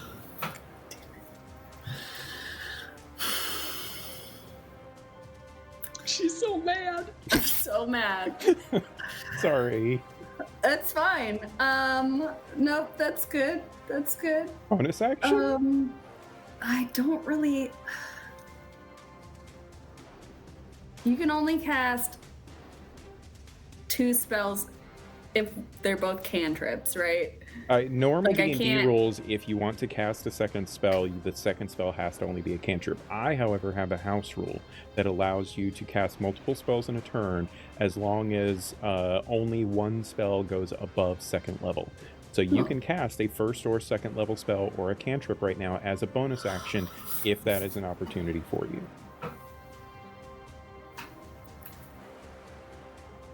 I'm gonna cast Shillelagh on my staff. Okay. Such a fun spell. Perfection. It's beautiful. So before we get into it, I just want to find out, Beth, how many hit points did you have before you took 46 points of damage? I had 44 hit points, Miko. Okay. Oof. Just checking.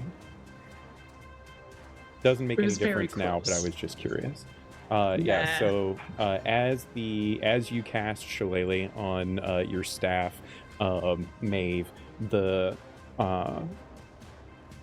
shadow that is now buried deep within the bone staff kind of manifests up the staff itself, making it seem physically larger as it kind of glows with this magic upon it. And you can see the twirls of the arcane power that is stored there kind of writhing up.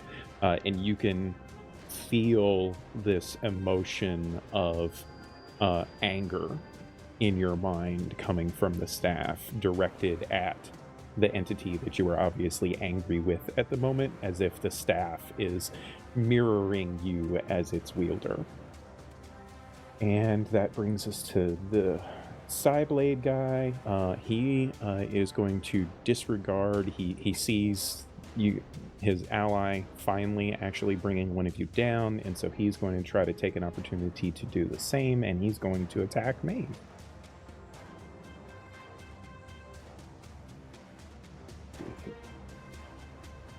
First attack against Maeve. That is a natural 20 for a total of 24. Great. What is with this? Tonight is crazy, guys. We're about to Chaos! Crazy. It's chaos! Yeah. So Kev's gonna be like, so how was it? And we're gonna be We're like, all dead. We're It was all a dead. You're the TPK. only one left. So we're making new characters. uh, so Maeve, you take a total of 21 points of psychic damage, and I need you to make an intelligence saving throw, please.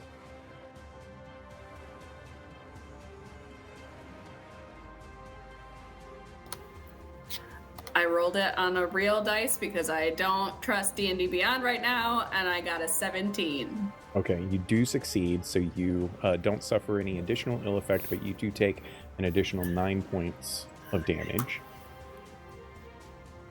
And his second attack is a 15 to hit. That is my armor class. Oof. He doesn't get sneak attack or any of that cool bonus stuff. So that is 12 points of damage. Okay. How you feeling? Not good at all. Kind of sucks when your cleric goes down in the fight, Yep. doesn't it, guys? Sure does. you'll be fine. No big deal. Wraith, you gotta save everyone, bro. Yeah. Yeah. There is also I a little assume bit it's- of irony in the fact that Kev's not here and Casimir has taken no damage. Kev, we love you, man. I hope you're okay. Sick. So we're just gonna get this out of the base. So second win to get some of these points back. Beautiful. So 11 points back to my body.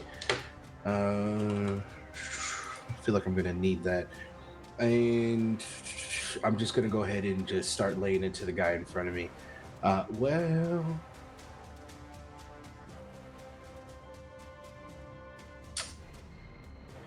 What's your rule about administering a potion?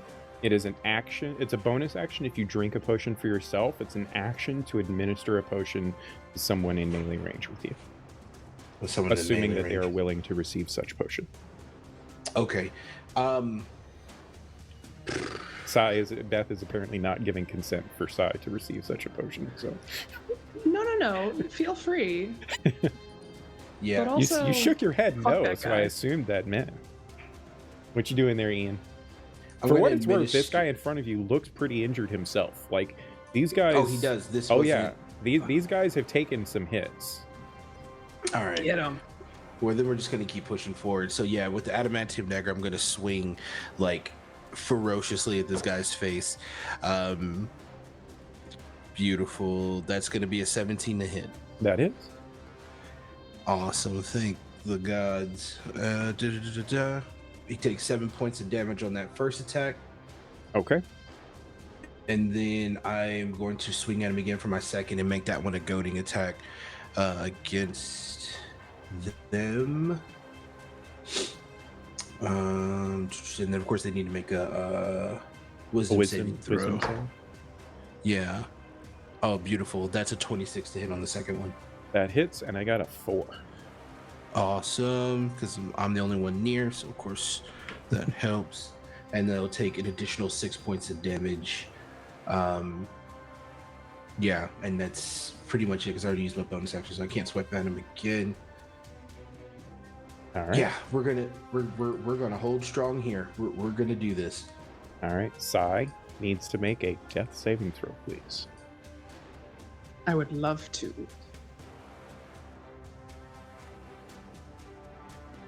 18. Okay. That is one success. Damn it, I am so sorry. Being that it is a goading attack and I did hit. Oh yeah, They you get take an bonus ad- damage. Yeah, they take an additional 7 points of damage. Okay. Okay. He looks very fucked up. Wait, just why won't you fall He down? almost fucked up. Just fall down. So Sai did the successful saving throw. For what it's worth, I know for a fact that spiritual weapon does not require concentration. So unless you die, the spiritual weapon stays there. You just can't do anything with it until you regain consciousness. So just FYI, that is why the spiritual weapon is still scimitar. on the field. Yes, it is just a floating scimitar. All right, so it is this shadowy guy's turn. He laughed off the attempted banishment, and now he is going to attack Wraith. So he gets to use his once per turn Shadow Strike on you, Wraith. That is a not natural, a dirty 20 to hit. Don't you fucking dare. I need for you to please make a Constitution saving throw versus poison. Dirty 20. Okay, that's a success. So you take a total of 29 points of damage between the sneak attack, the poison, and the blade. And I'm assuming that you're still up? I am, barely. Okay. Oof. He gets to leverage another attack against you. That's a 25 to hit. Almost a natural 20. It rolled over to an 18 on the die. You need to do another con saving throw versus the poison.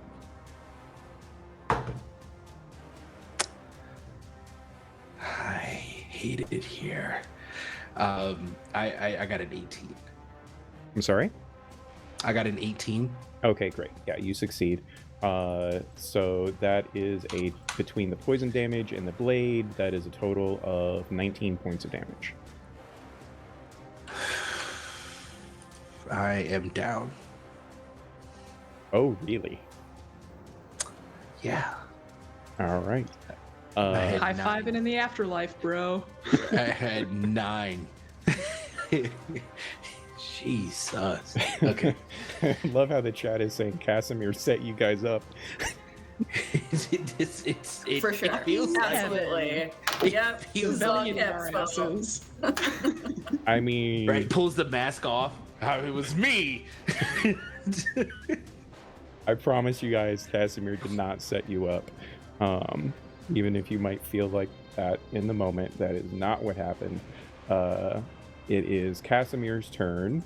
Casimir, Let's go. seeing his companions fall, seeing the threats of everyone around him, I think he's going to... I mean, he's a warlock. He doesn't have any, like, healing stuff. I could drop a fireball in the room. That would help for sure. Absolutely. Nah, I think he's going... Both of these guys are pretty severely injured, so I think he's just going to do Eldritch Blast, one at each of them. We'll start with the one that just took down Wraith. Oh, God. That's a 12 to hit. That's a miss. Then the other one against the one that's attacking Maeve. Oh, that's a 4 for a total of 14. Should have fireball. Just burn this mother down. No, he hits the second guy. The second guy has an AC of 14. He does hit the second guy. So damage D10 plus 5. That's a total of 12. That is enough to take the guy that was attacking Maeve down. So as he like holds an arm out towards each of these two individuals, the Eldritch Blast like narrowly gets avoided by the one that just took down Wraith, but slams directly into the chest of the one by the stairs, and they slump backwards, falling, basically like crumpling under the edge of the stairwell there. And that brings us to Maeve. Maeve is going to cast Aid at 5th level and give Sai and Wraith and herself 20 hit points. Thanks, Mom. Aid is not the temporary hit points one, is it? Nope. Oh, Aid is the one that increases your max hit points, right? Yes. Okay. Nice. Okay, so Yeah, each of you immediately comes to consciousness. You are prone, however, still. You have 20 hit points. Your maximum goes up. How long does aid last? Good question.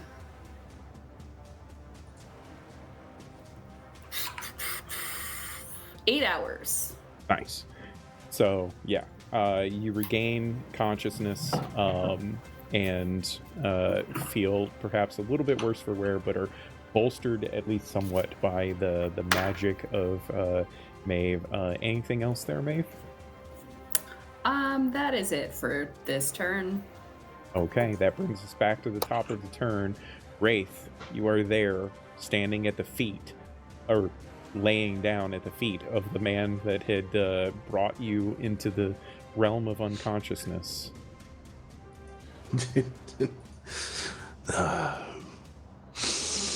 I'm gonna fucking kill you. And you guys use half my movement to stand up.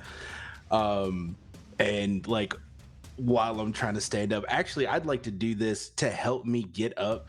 I want to stab at the chest with the adamantium dagger to pull myself up. Roll to hit. That's a 18 to hit. That does hit. So beautiful. You do have sneak attack damage on this. So what's your minimum damage? Really?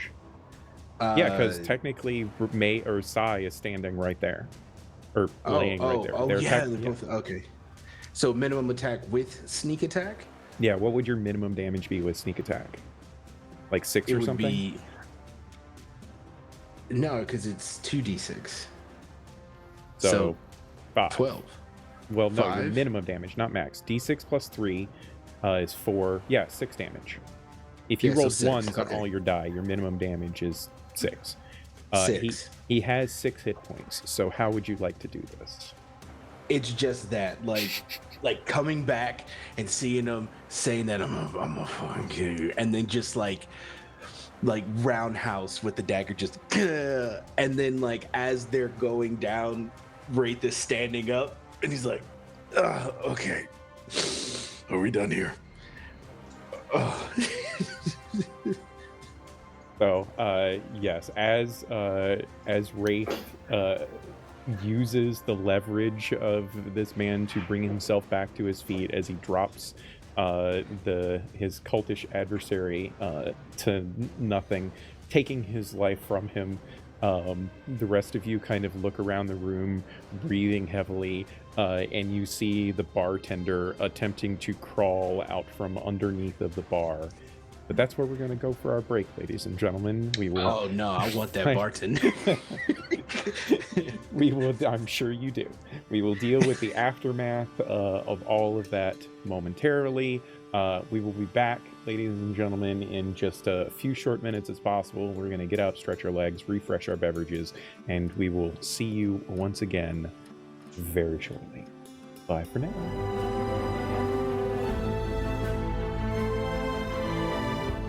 And welcome back, ladies and gentlemen. Thank you so much for sticking around.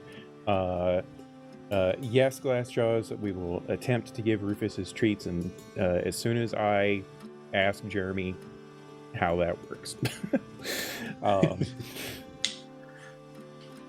Thank you much for joining us once again. We have just finished in the aftermath, or we will be finishing up in the aftermath of a cultist semi-successful assassination. I mean, it seems like they did their job, but perhaps couldn't quite finish off what they maybe thought that they wanted to do, with our companions bravely taking the furious brunt of their blades in response. As we see, yep, we are good to go. So as we come back into the scene, there you all are, picking yourselves, some of you anyway, picking yourselves up off of the floor, probably fairly severely injured for at least the three of you, and you can see the bartender, whose name I know certainly to be Kaylor. Yes. You see the bartender Kalor attempting to crawl his way out from under the bar in the aftermath of all of this.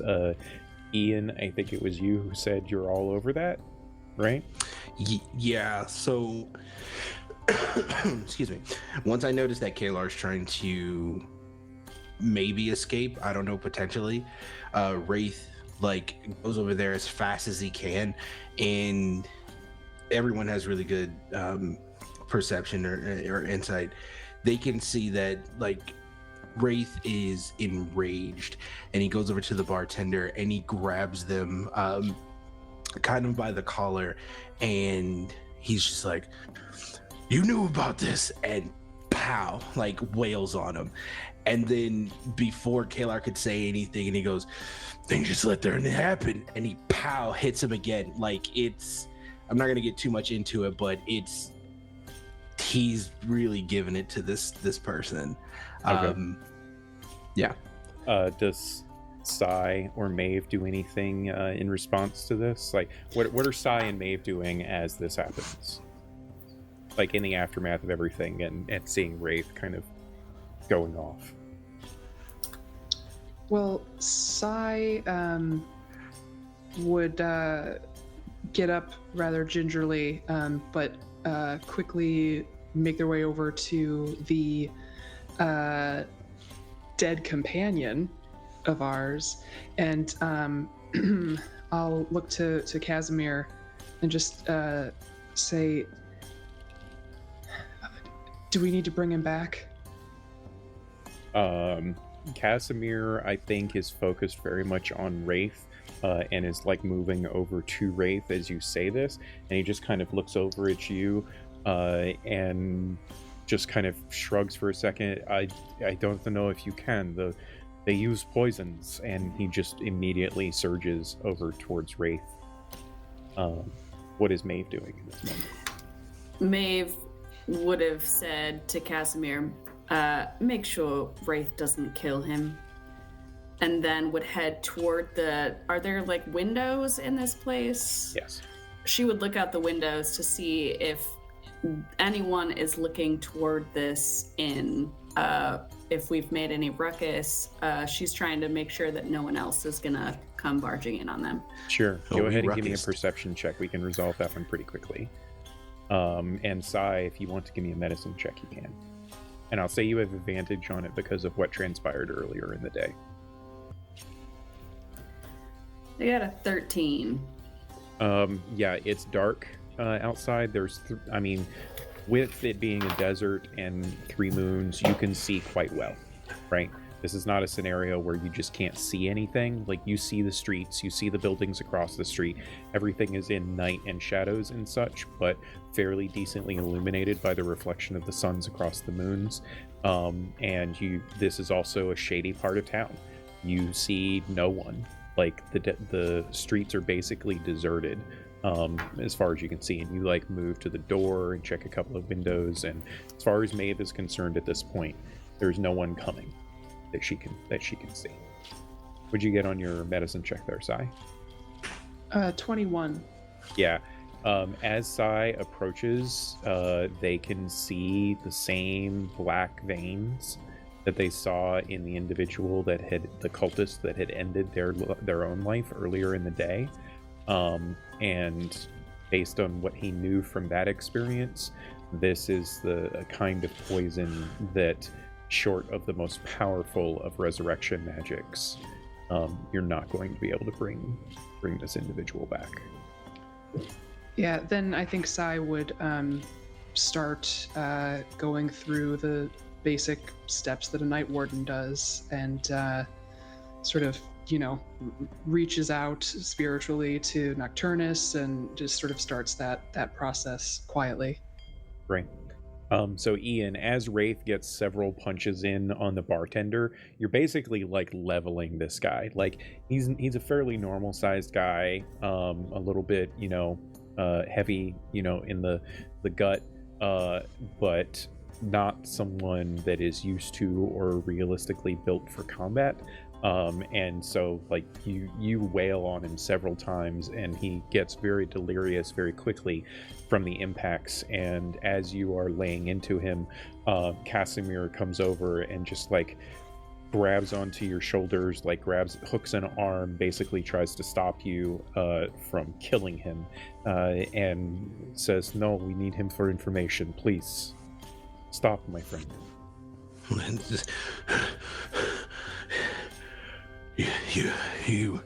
You talk to him. You figure out whatever it is, because I'm not up for talking, obviously. And Yeah. I think it's more so of the fact, like, it started off as blind rage, and then with Casimir kind of like interrupting that, it's Wraith is struggling, y'all. He just died, so he's gonna stumble over to whatever chair is not knocked over and just sit there, and he's got his hands on his knees, and he's just like kind of in a daze, like 1,000-yard stare. Yeah, as Wraith kind of backs off, Casimir like goes into a pouch at his hip and retrieves a greater healing potion, and he just hands it to you, and he says, "Drink this, please. It will make you feel better." Maeve is gonna go behind the bar and pour an ale and put it in front of Wraith, and then go back to approach the bartender. Okay. I mean, this is all happening like right beside the bar there. In the aftermath of Wraith kind of being pulled off the bartender, he's still very delirious. Like, he has blood coming from a couple of points on his face and head, and like is just starting to kind of come to when you move past him. He doesn't even make any kind of motion to stop you or anything like that, and you very quickly and easily are able to draw an ale and like set it down on the table. Wraith isn't that far away. As we described before, this place is small, right? So this is literally just you walking like maybe 10 feet to do all of this as you set it down. Casimir is like double checking that Wraith's okay, sees you approaching with the ale. He looks over at Cy, sees Cy doing the rites. And Casimir, as Maeve approaches, he kind of glances back at the bartender, and he just leans over to Maeve and whispers in a hushed voice, "He knows me. Maybe it would be better for you to do this." Of course. And Casimir just kind of moves to the door and just like crosses his arms and starts watching from the door, kind of standing there blocking an exit, making sure no one can come in, keeping an eye out, that sort of thing. This can go one of two ways. Start talking. This is the bartender that you're talking to when you say this, I assume. Yes. And he just kind of snaps his eyes open, like holds on to the side of his head as he looks at you, and he just kind of nods, and the first thing he says, and he's like, not only is he emotionally just like all over the place and scared out of his mind, he just got pummeled a bit, he's still trying to like collect his thoughts. So Maeve, who is a very good reader of people, isn't detecting any duplicity in this moment. It's more that he's just trying to collect himself and figure out what are the words he should use to like answer her questions and stuff. So as he's like looks up at her, he just says, "Look, I'm a simple barkeep. I never asked for any of this. Please don't kill me." And I was a simple gardener until I was not.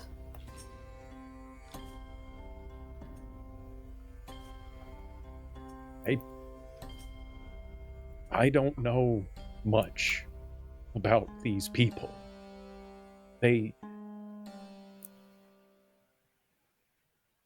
You saw them. They're not the kind of people that you can just say no to, you know? They have a list of people to keep an eye out for.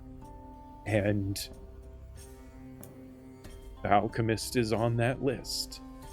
When he came in, he sent a message. That was it. I didn't know that they were gonna come charging in here and start murdering everybody. Who did you send a message to? It's a piece of paper that they give it. You write a name and a place on it. You hand it to one of the town messengers. They deliver it to some house or other, and that's it. I don't know who it goes to. The messengers know where to deliver them. Who was the messenger? Just some boy. He was, I don't know, maybe 13, 14. They're the messengers that run around town. There's nothing special about them. I don't know. Do you think I wanted to be a part of this? I mean, they'd have killed me if I'd, not gone along with what they wanted. All I did was tell them that the alchemist was here. And it's at that moment, Maeve, that you realize he didn't lie to you just then, but he's holding something back. There was some type of duplicity in him making that statement. Now that he's coming around and collecting himself and the fear is kind of settling in, you can pick up on a couple of tells that there's definitely more here that he's not saying. And there was just the hint of untruth in that. Do you need me to call my friend over here again to jog your memory? And you just point a thumb at Wraith, I assume? Yeah. Okay. Go ahead and give me an intimidation check, Wraith. And I'll say you have advantage on this just because of the situation. You guys have this guy dead to rights, so. That's beautiful. It's a 24. Okay. With a 24, he just kind of holds his head even more. He tries to lean fully against the bar, and he just shakes his head no. I would no, I would much rather not talk to him. I told you this could go one of two ways. You're not telling us everything. He just kind of slumps. Look, these people, they ask for a lot of information about things, and sometimes I deal with people that know things. Maybe a week ago, they wanted information about one of the Spire's research libraries here in town. A particular one that is run by the Council of Mystics. They needed information about that, and they needed it by today. I gave it to them this morning. They just wanted to know what kinds of research was happening and when people were not going to be there. So I figured that out, and I gave it to them. Swear. That's it. Everything else is just keeping eyes out, people on their list. And what kind of research is happening there? I mean, everything. It's the Spires. They That's study... what you told them? Everything? No, I told them when people weren't probably not all going to be there. That the place tends to clear out in the middle of the night, and people come back around, maybe a mark or two after sun's rise. That's the information that I gave them. The stuff that they study over there, I mean, it can be literally anything.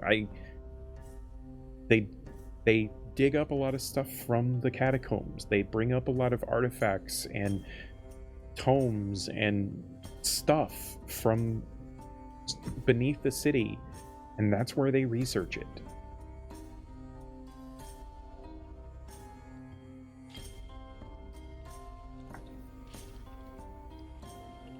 Is there anything else that you want to tell us? I mean, they only ever... I don't even know who these people are. They always wear those stupid masks. It just... Okay, there was one time. 3 of them came in. This was when they gave me the list. This was like, I don't know, a month ago. That was when they gave me the first list. Every other time it's just been delivered. But like the 3 that came in, there was this woman with them. She wasn't wearing a mask. She had a mask, but she wasn't wearing it like they do. It's just on her hip. Weird looking, definitely different from the rest. She was a half elf, wavy black hair. She had these crazy brown eyes that just seemed to look, I don't know, it felt like she was seeing into my soul or something. And the others, they kind of they bowed to her, I guess is the best way of putting it. They let her do all of the talking, and yeah, I mean that's it. That's all I know about these people.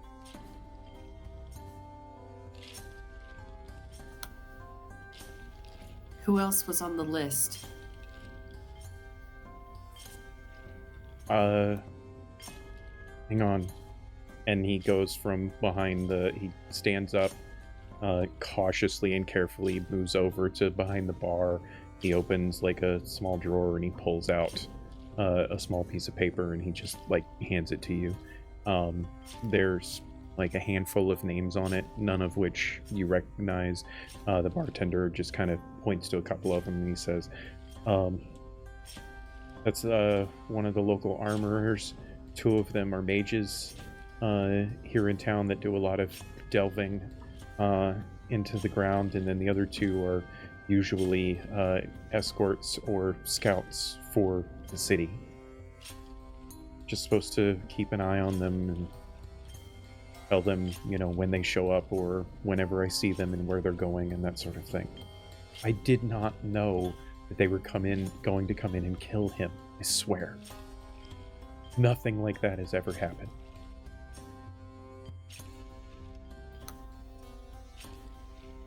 Nevertheless, his death is on your hands.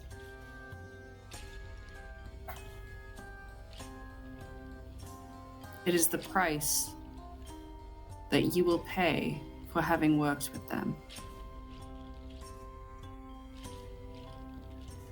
So what happens now?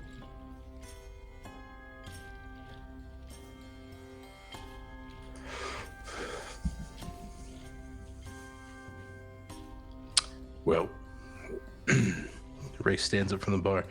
What happens now is we leave, and you forget that we were here. Yeah. Yeah, okay. Well, he just kind of, like, his eyes kind of lower to the ground and seeing all the dead bodies in his bar. Okay. He doesn't even, like, look up at you.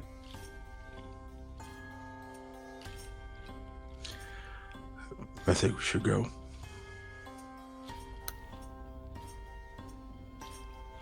I agree. Let's get back to the safe house. As you're doing that, as you say that, I should say, Casimir is like, should we check the bodies, if they have anything important on them? Of course. How you doing back there, Sai? Sai is still kneeling over the body, just a hand on his chest. And they won't turn to look at Casimir, but they'll say, But all good here. And then they'll stand up, and while everyone else is looting, I think Sai will actually stand amongst the rest of the dead and kind of send out a general prayer to Nocturnus, just like, oh yeah, there's other bodies here too, but a bit more respectfully, Right. and they'll go up to Maeve and put a hand on her shoulder, and in so doing, cast a Cure Wounds, because that was rough. I'm gonna cast it at 4th level. That is bad. 17 points of healing for you. And Oh, you rolled like crap.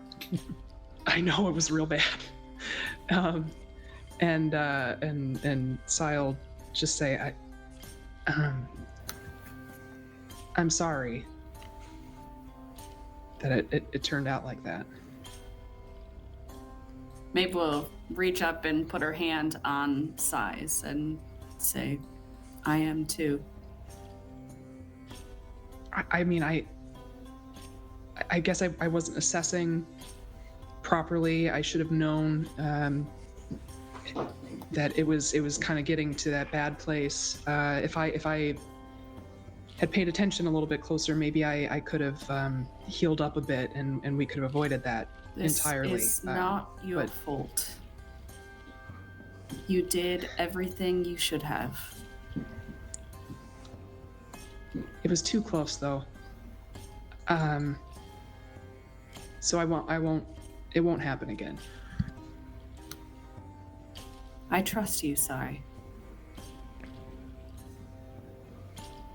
Thanks.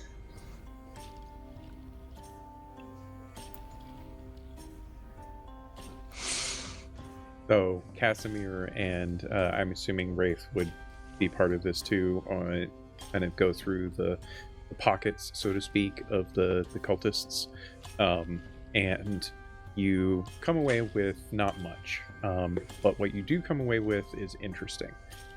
There's some coin, obviously some gold and some silver. We kind of hand wave that in this particular game, but there's also some electrum coins, which all of you will know that electrum is not a common currency in Ysterra. It is a currency that is very much used by the kind of the underworld side of society. If we were to associate it to anything in our world, even though it's fictional in our world too, it would be like the gold coins from John Wick. Oh, sick. Sort of deal. Yes. Now I think they're cool. Mobster. Yeah, coins. sorry. That was like a real reaction. Sorry. And each of them carries maybe a handful of these electrum coins, but the one that was doing the real assassinating, the guy that you all took down last, the hardest one that you fought, he had easily a couple of dozen on him, which implies that that individual was of fairly significant importance. In addition to that, their weapons, although of high quality, except for, of course, the guy that manifested his own weapons in his hands, were not magical or anything of the sort. But the individual that had the most electrum coins was also wearing a peculiar amulet, sort of. It's on a chain. It is a large quartz-like crystal that gives off of a spectrum of colored hue in the light that hits it, and like the crystal itself is a good size, like 4 inches long, multifaceted, and particularly I think to Maeve and probably to Sai as well, it very much feels ancient and important.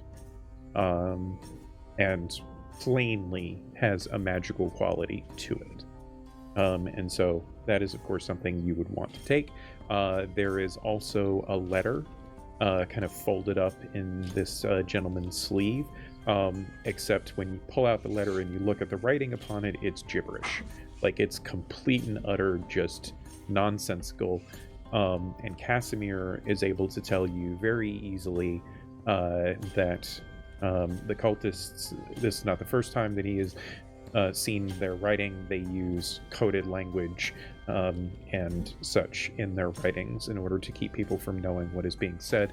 But if he spends a little bit of time with it, he can probably decipher it. And so, you guys hand the letter to him. Whoever would like to take the crystal can, of course, take it.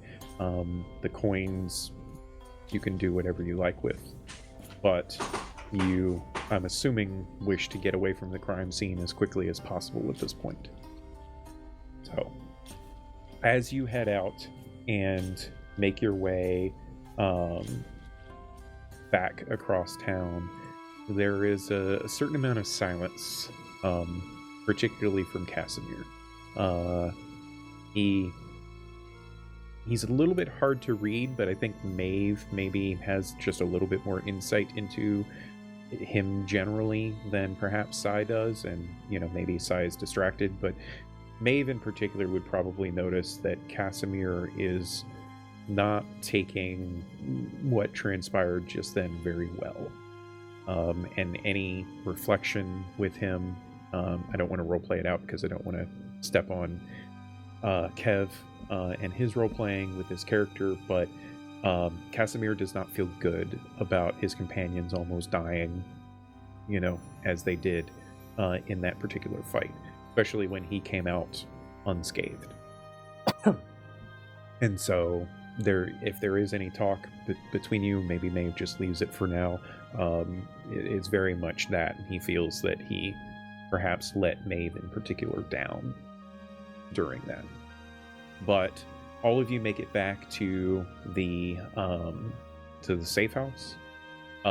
As you arrive at the safe house, there is a small little origami bird kind of fluttering in the space of the front of the doorway there as you approach. It's something that the three of you recognize. These are what are referred to as messenger scrolls, basically. They effectively operate as a physical sending scroll, and they're something that the initiative employs fairly regularly whenever they need to send messages. And Casimir approaches it, snatches it out of the air, opens it up and reads it, and then he looks up at all of you and he says, this is from Sandwarden Illyria. She's Elyra. She's an asset. She's a friend. I don't know if you read about her. I put her in my reports from before. She's a good one. Apparently the Sandwardens want to know if I was, or she wants to know if I was at the racing quarter during the blast. Apparently there was a witness that saw me, and he kind of gestures to his horns. She wants to know if if it was involving the cult. She says that investigations are escalating, and she says that a murder took place.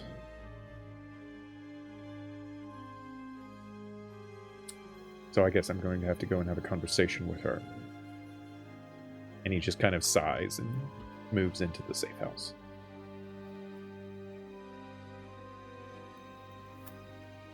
As you all move into the safe house with him, he immediately gets to work on the letter, trying to decipher it.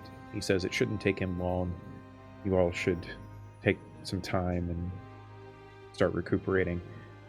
You can get a short rest in, again, to heal up if you like. Is there anything in particular that you would like to do or talk about while Casimir decodes this cultist letter?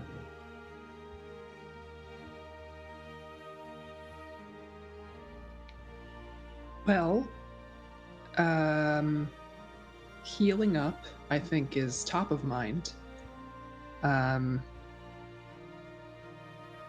then I think, out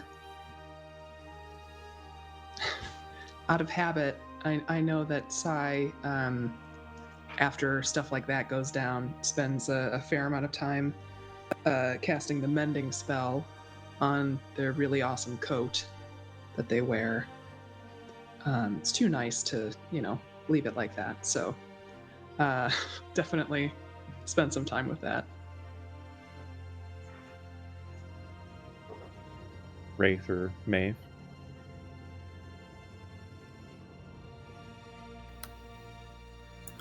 I think Maeve would just sit with her staff and pay attention to the anger in herself and coming from the staff, or that had come from the staff during that particular fight. And just kind of notice that fight was, as I said, closer than any of them would have liked, and reflect on the choices that are ahead of her and how she feels about how this team works together and how the members of the group work individually. Okay. Go ahead and roll a wisdom ability check for me.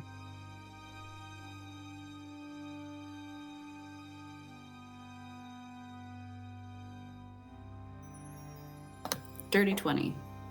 Okay. The emotions very quickly of anger very quickly subsided from the staff, right?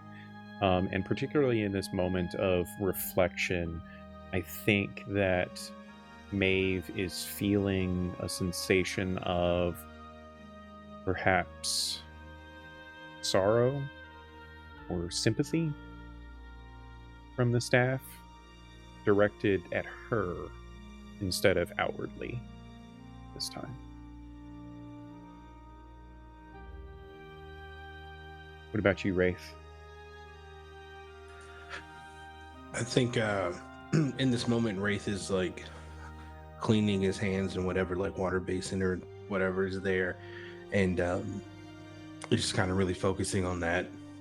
I think he's washing and he's cleaning his hands, kind of just removing the fight from his physical body, but everything's replaying in his head over and over.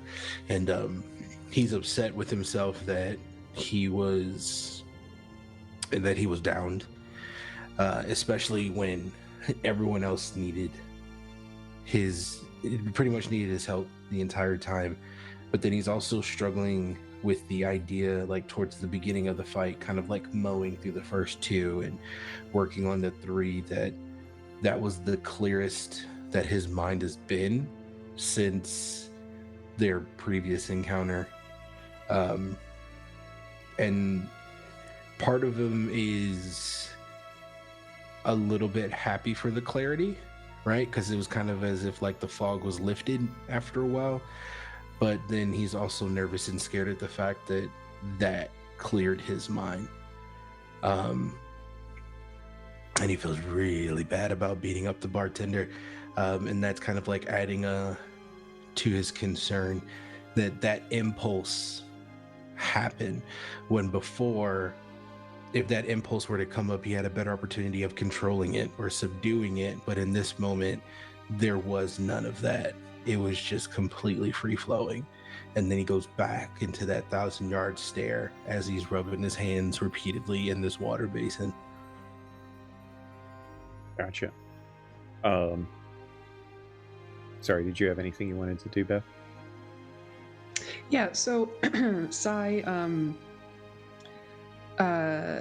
in this moment of mending, is starting to let their mind wander and think about how when they were brought back and came to after dying, how there was this like touch of fear that they're like, that shouldn't be present. Death is part of the whole thing, but that, so like they're analyzing that, and then they kind of look around at the rest of the room and see that everyone's kind of in that zone, and so I'll stand up pretty abruptly and just say, all right, we all need to stop. I've been thinking too much. You guys are like screaming your thoughts out. It's kind of ridiculous. Can we just like, I don't know, play cards or something, or just like have another drink? Because this is not good. At least for me, I would feel better if we talked or something. And then what? I don't know, man. Then we go to sleep, and then it's another day, and we carry on. Okay. But like, I can't sit in my brain. So if we could, distract. Wraith sits down and he puts his hands on his knees, kind of like the Midwestern goodbye again, and he looks down to the ground and he goes, let me paint something to the both of you. So we sit here, we wash off the day, we play cards, we have a drink, we try to go to sleep, and we wake up, and then we jump back into it again. And he looks directly inside and goes, this is exactly what I was talking to you about before we got here. We're in it again. And the only thing that's keeping me here is the fact that could have gone a lot worse. A lot worse in the sense of you all on the ground and me still standing up. As selfish as that sounds, that's not a place that I'd like to be. So yeah, we can play cards. We can have as many drinks as you want if you want to distract yourself. Trust me, that's all I've been doing. But as soon as that's over and you all close your eyes, mine will stay open. Because I don't know what else to do. And when I close my eyes, I don't like what's there. We talked.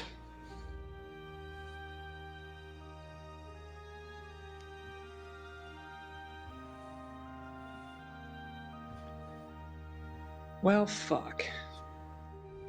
And Sai will just sit down again and continue mending their coat. Oh, in that awkward silence that all of you have from the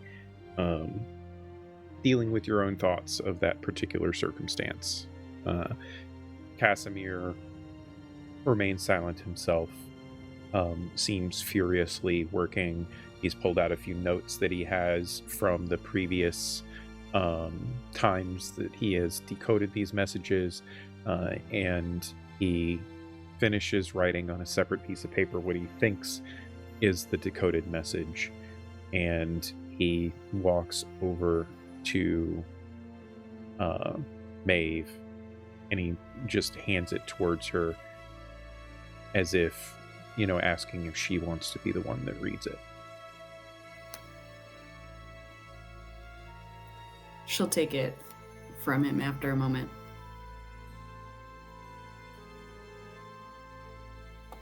As she takes it, that's the wrong thing. Hang on. Okay. I'm going to send it to you so you can try to read it.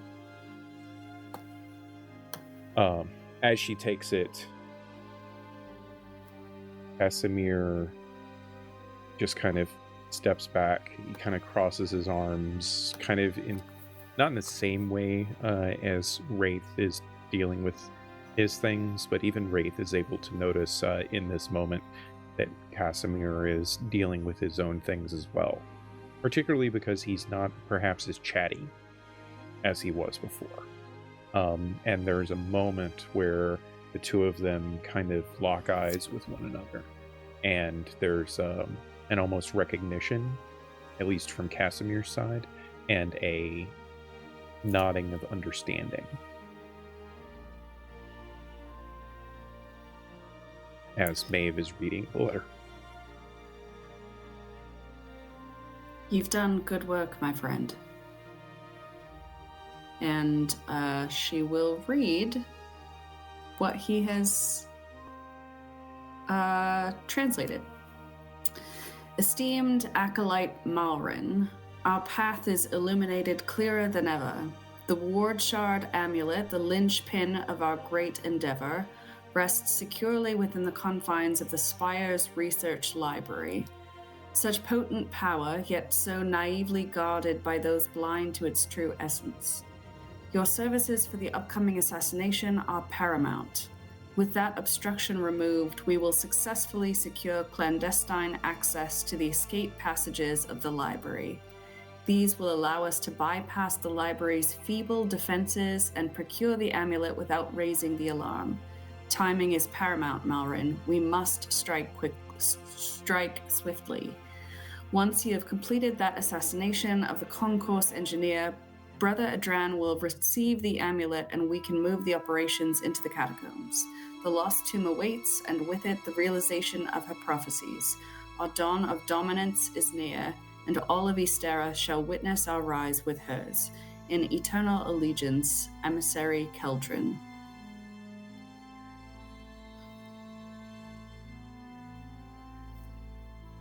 Casimir just kind of shakes his head for a minute and says, so a concourse engineer is someone that works on usually skimmers.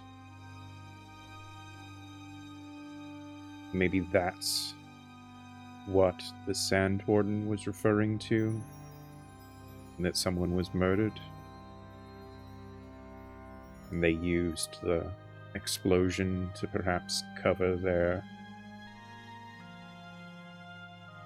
effort.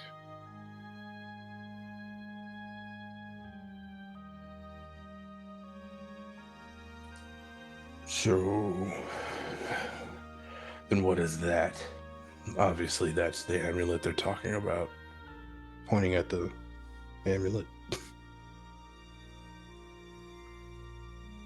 But the letter was to Acolyte Malrin, and it said that Brother Adrain was going to retrieve the amulet. So, was Malrin the one that we pulled the letter off of?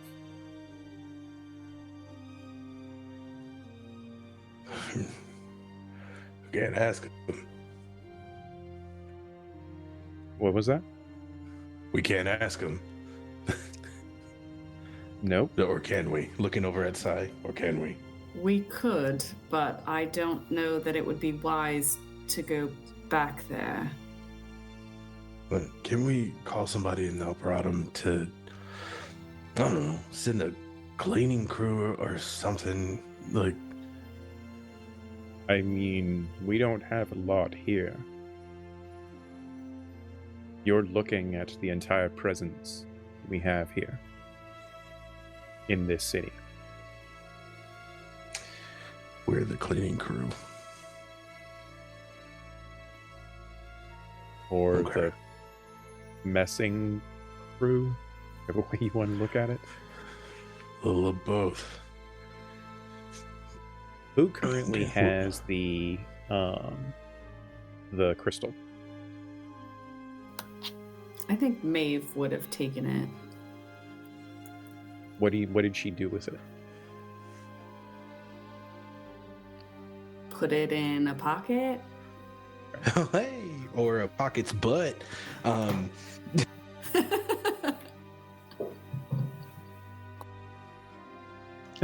Call back to the previous arc. Yeah. Wasn't it Bucket's butt? Yeah, it was Bucket's Yeah, I butt, not thought we were Pocket's just butt. going to move past it. As soon as I said it, I went, bucket's butt. Anyway, yeah, we'll leave Bucket's butt in the past. BUTT with periods, because it was an acronym. I'm asking this for the roleplay moment. With the discussion happening about the amulet and such, would Maeve retrieve the crystal? I think as she was reading the letter, she would have taken it out. Oh. Okay, well that changes things. I need for you to make a wisdom saving throw, please.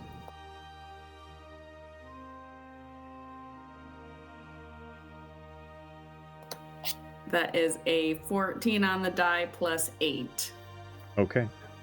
So, in this moment, Maeve is going to have control and alacrity over herself, right? You still have full agency in this experience that she has.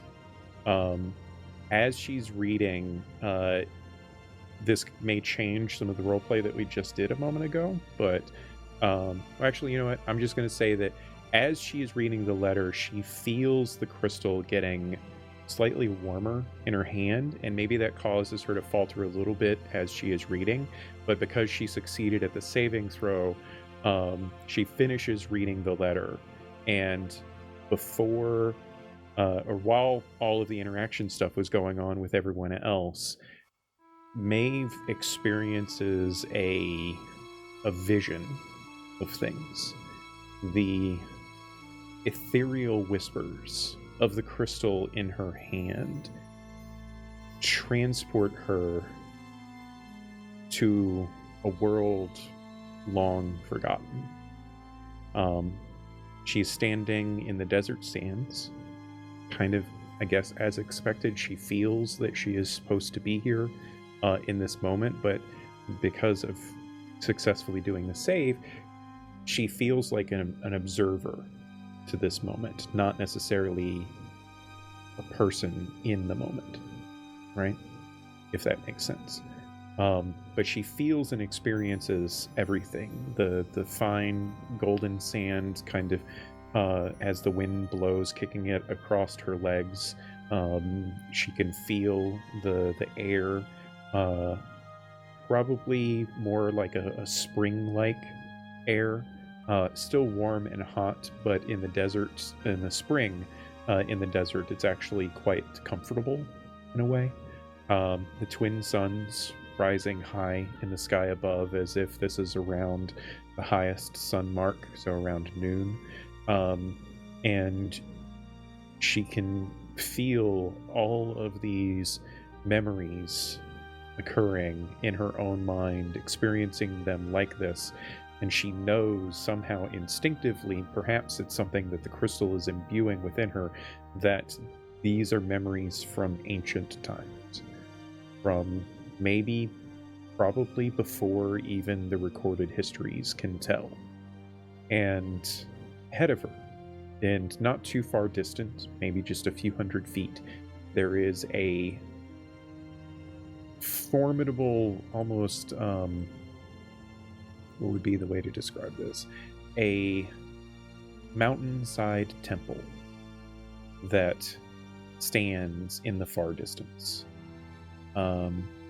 It rises from the desert itself. Its robust pillars that mark the entryway itself kind of bless the space, almost as though whatever is hidden within the mountains that this entrance place guards speaks of importance. There are intricate designs across all aspects of it that speak of wisdom and ancient times themselves. The very air around Maeve almost vibrates with haunting melodies of a distant chanting, a mournful dirge that beckons her vision towards it. She instinctively turns behind her, and she sees from every corner of the realm thousands of people that have converged in the desert. Their vibrant clothing paints a colorful tapestry across the desert backdrop. There's a sorrow about these people. It's almost like a tangible force that pulls at the very core of Maeve, wanting her to be part of that sorrow. And in the midst of these people, more or less in the center of this mass, elevated on a lavishly adorned platform lies what she can only believe to be a revered figure, clothed in robes of the deepest blue hues. Their hands grip a staff crowned with a gleaming crystal, not too much unlike the one she now holds. She knows, because of the crystal somehow, that this individual is an archmage of unparalleled prowess. Now silent, their form held above the platform with magic as they lay in the eternal slumber of death. Their staff held in front of them, obviously the body itself put in this position by the magic that holds them aloft. She recognizes easily a funeral ritual because of her experience in the Bone Orchard and beyond. And so she understands clearly what this represents.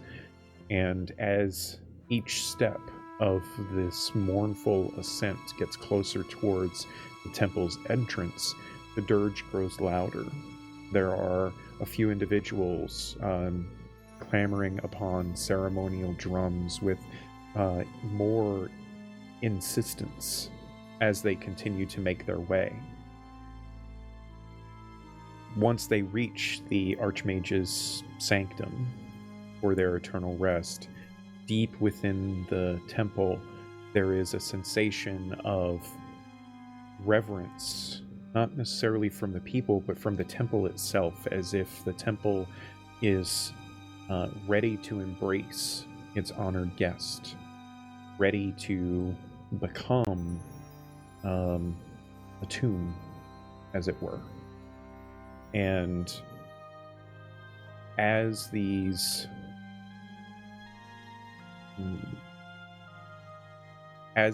funeral ritual commences, there is an almost change in the way the emotions are presented. Time seems to move rapidly for Maeve in these moments. She thinks to herself, she tries to focus on the memory that was, but it fades so rapidly. And as the vision begins to retreat, that didn't work. There we go. As the vision begins to retreat, the entrance of the temple shifts, and the once grandiose doorway is now entombed itself, seemingly shrouded in an all-consuming darkness of an underground cavern of some kind. The walls of the subterranean chamber pulse with this energy unknown, echoing with whispered secrets and ancient histories.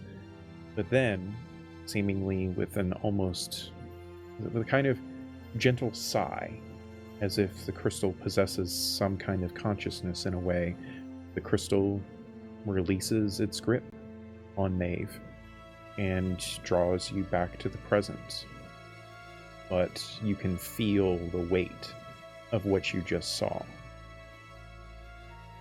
As you come to consciousness, once again aware of your surroundings, with your companions all kind of staring at you agape. All of you didn't see anything necessarily wrong with Maeve as she experienced this vision, but there was maybe a 20 or 30-second pause where she just didn't seem to respond to anything, and she kind of blinks back into seeing all of you.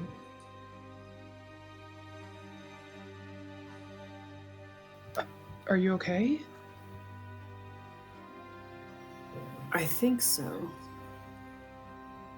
What happened? I had a vision. It was a funeral rite from ages past of a powerful archmage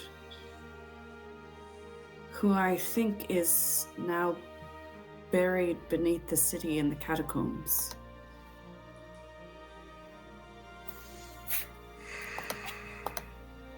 The lost tomb that this letter mentions, I saw it in this vision.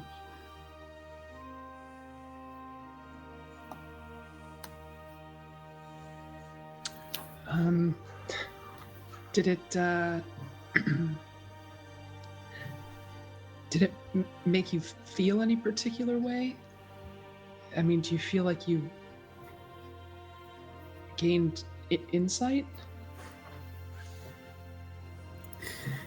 There was a crowd gathered. There was quite a bit of sorrow for the death of this archmage. I could feel their sorrow. And there's a weight to the amulet as well.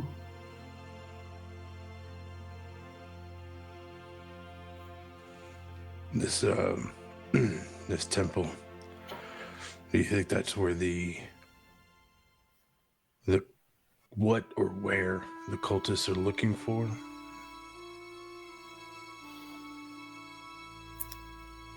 There's something there that they need or want.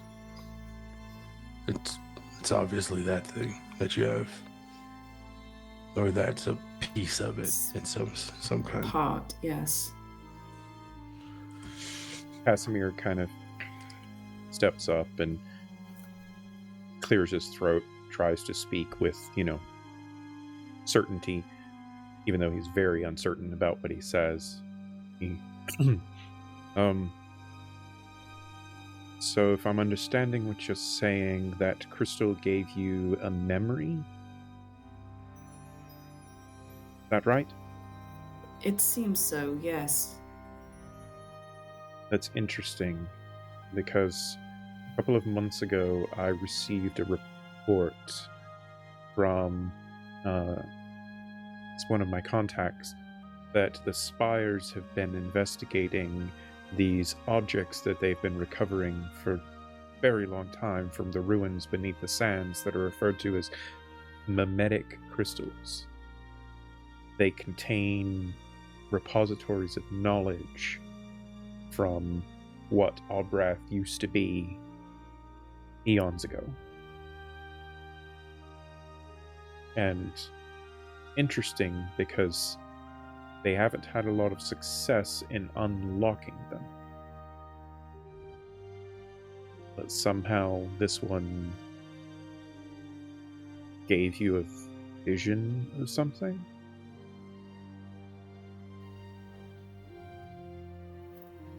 Yes. Seems that way.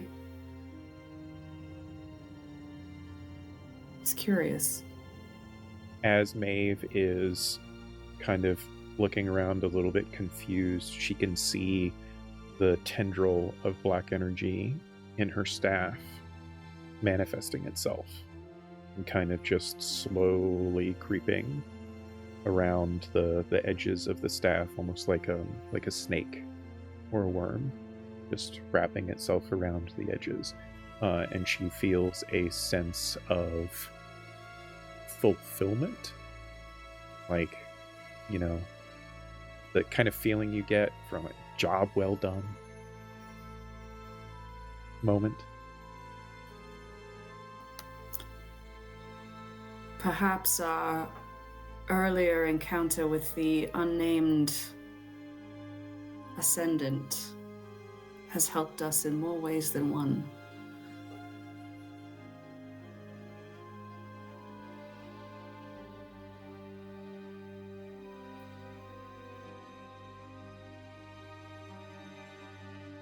But what do we do now, then?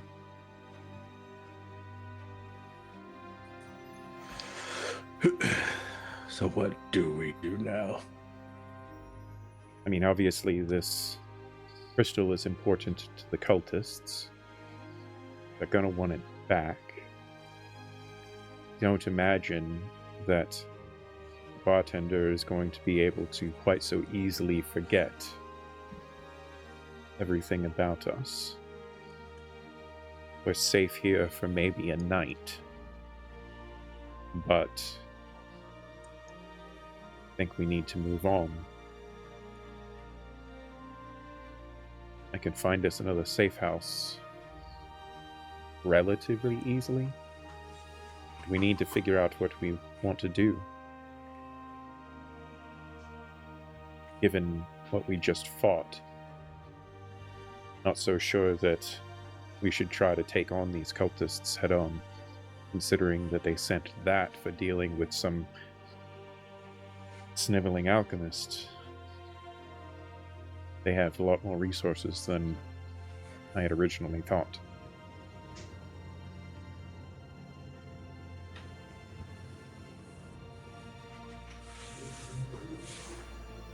We just need to keep moving. Saya looked directly at Wraith as they say that. We keep going. Yeah. We'll keep going. We got a job to do.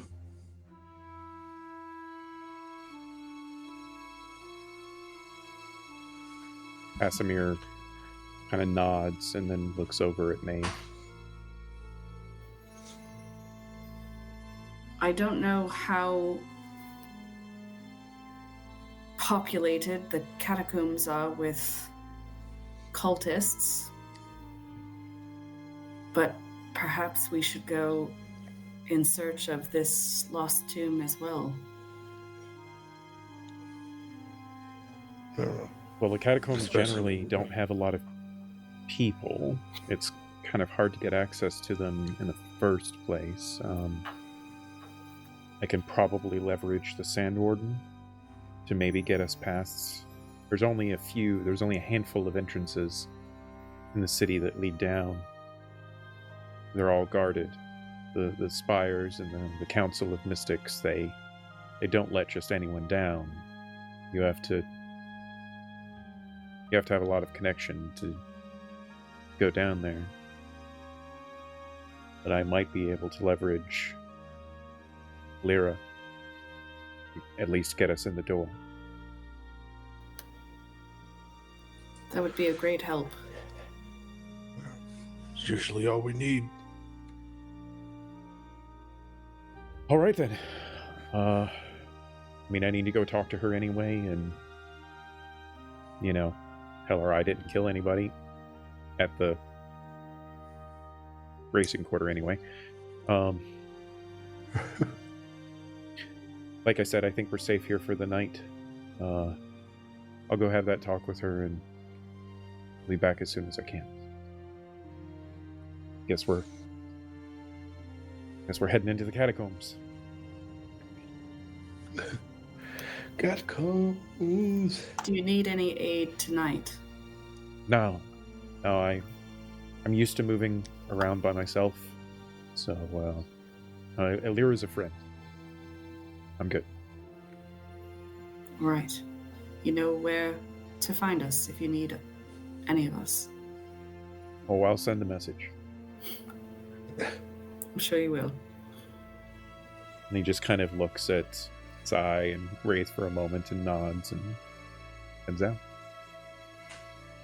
And unless anyone has anything else they would like to do, I think that's what we're going I know that Sai would just bid everyone good night, and then you'd see a sort of like dark navy dome appear that they would enter and lock the door, essentially, I guess. And that's the tiny hut.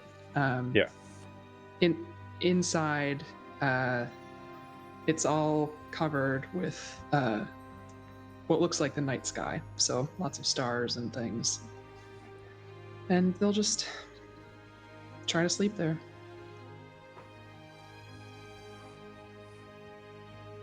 What about Wraith and May?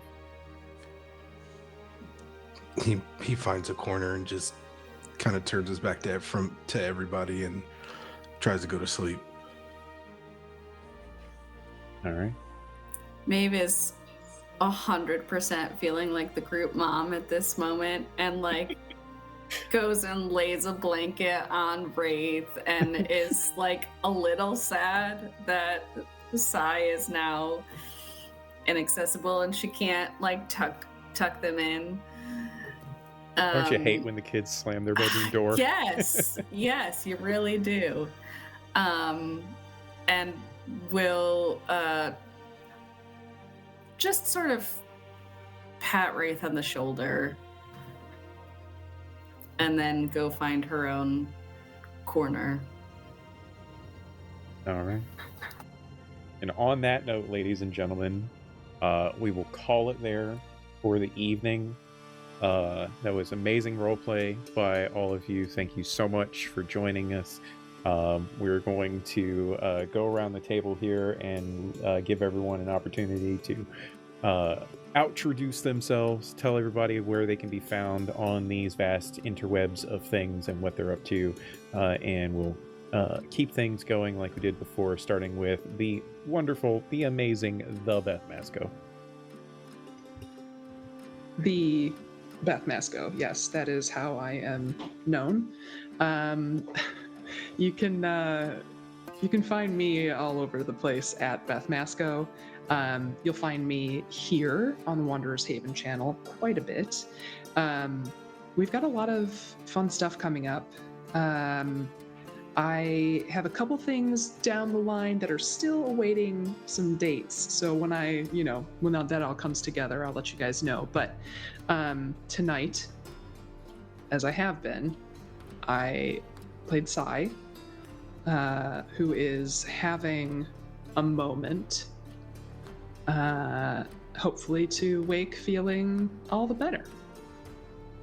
Hopefully. Speaking of having a moment, Deb, please share your moment with all of us and where you can be found on all these places. I'm on the internet, not Twitter, but a couple other places, Instagram, Blue Sky, @DSweats. You can, on Instagram at least, see more pictures of the cats that wander across my screen occasionally. We love cats. Yes, they're such a joy.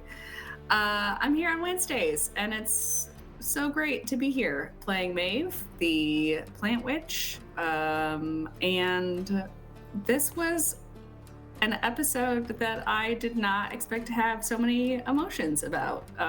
There were a lot of things going on, and anger, and now I'm sad, so that's great. You know, just the note that you want to end the night on. Yeah, it definitely was a bit of a roller coaster tonight. Not what I was expecting, but in a good way.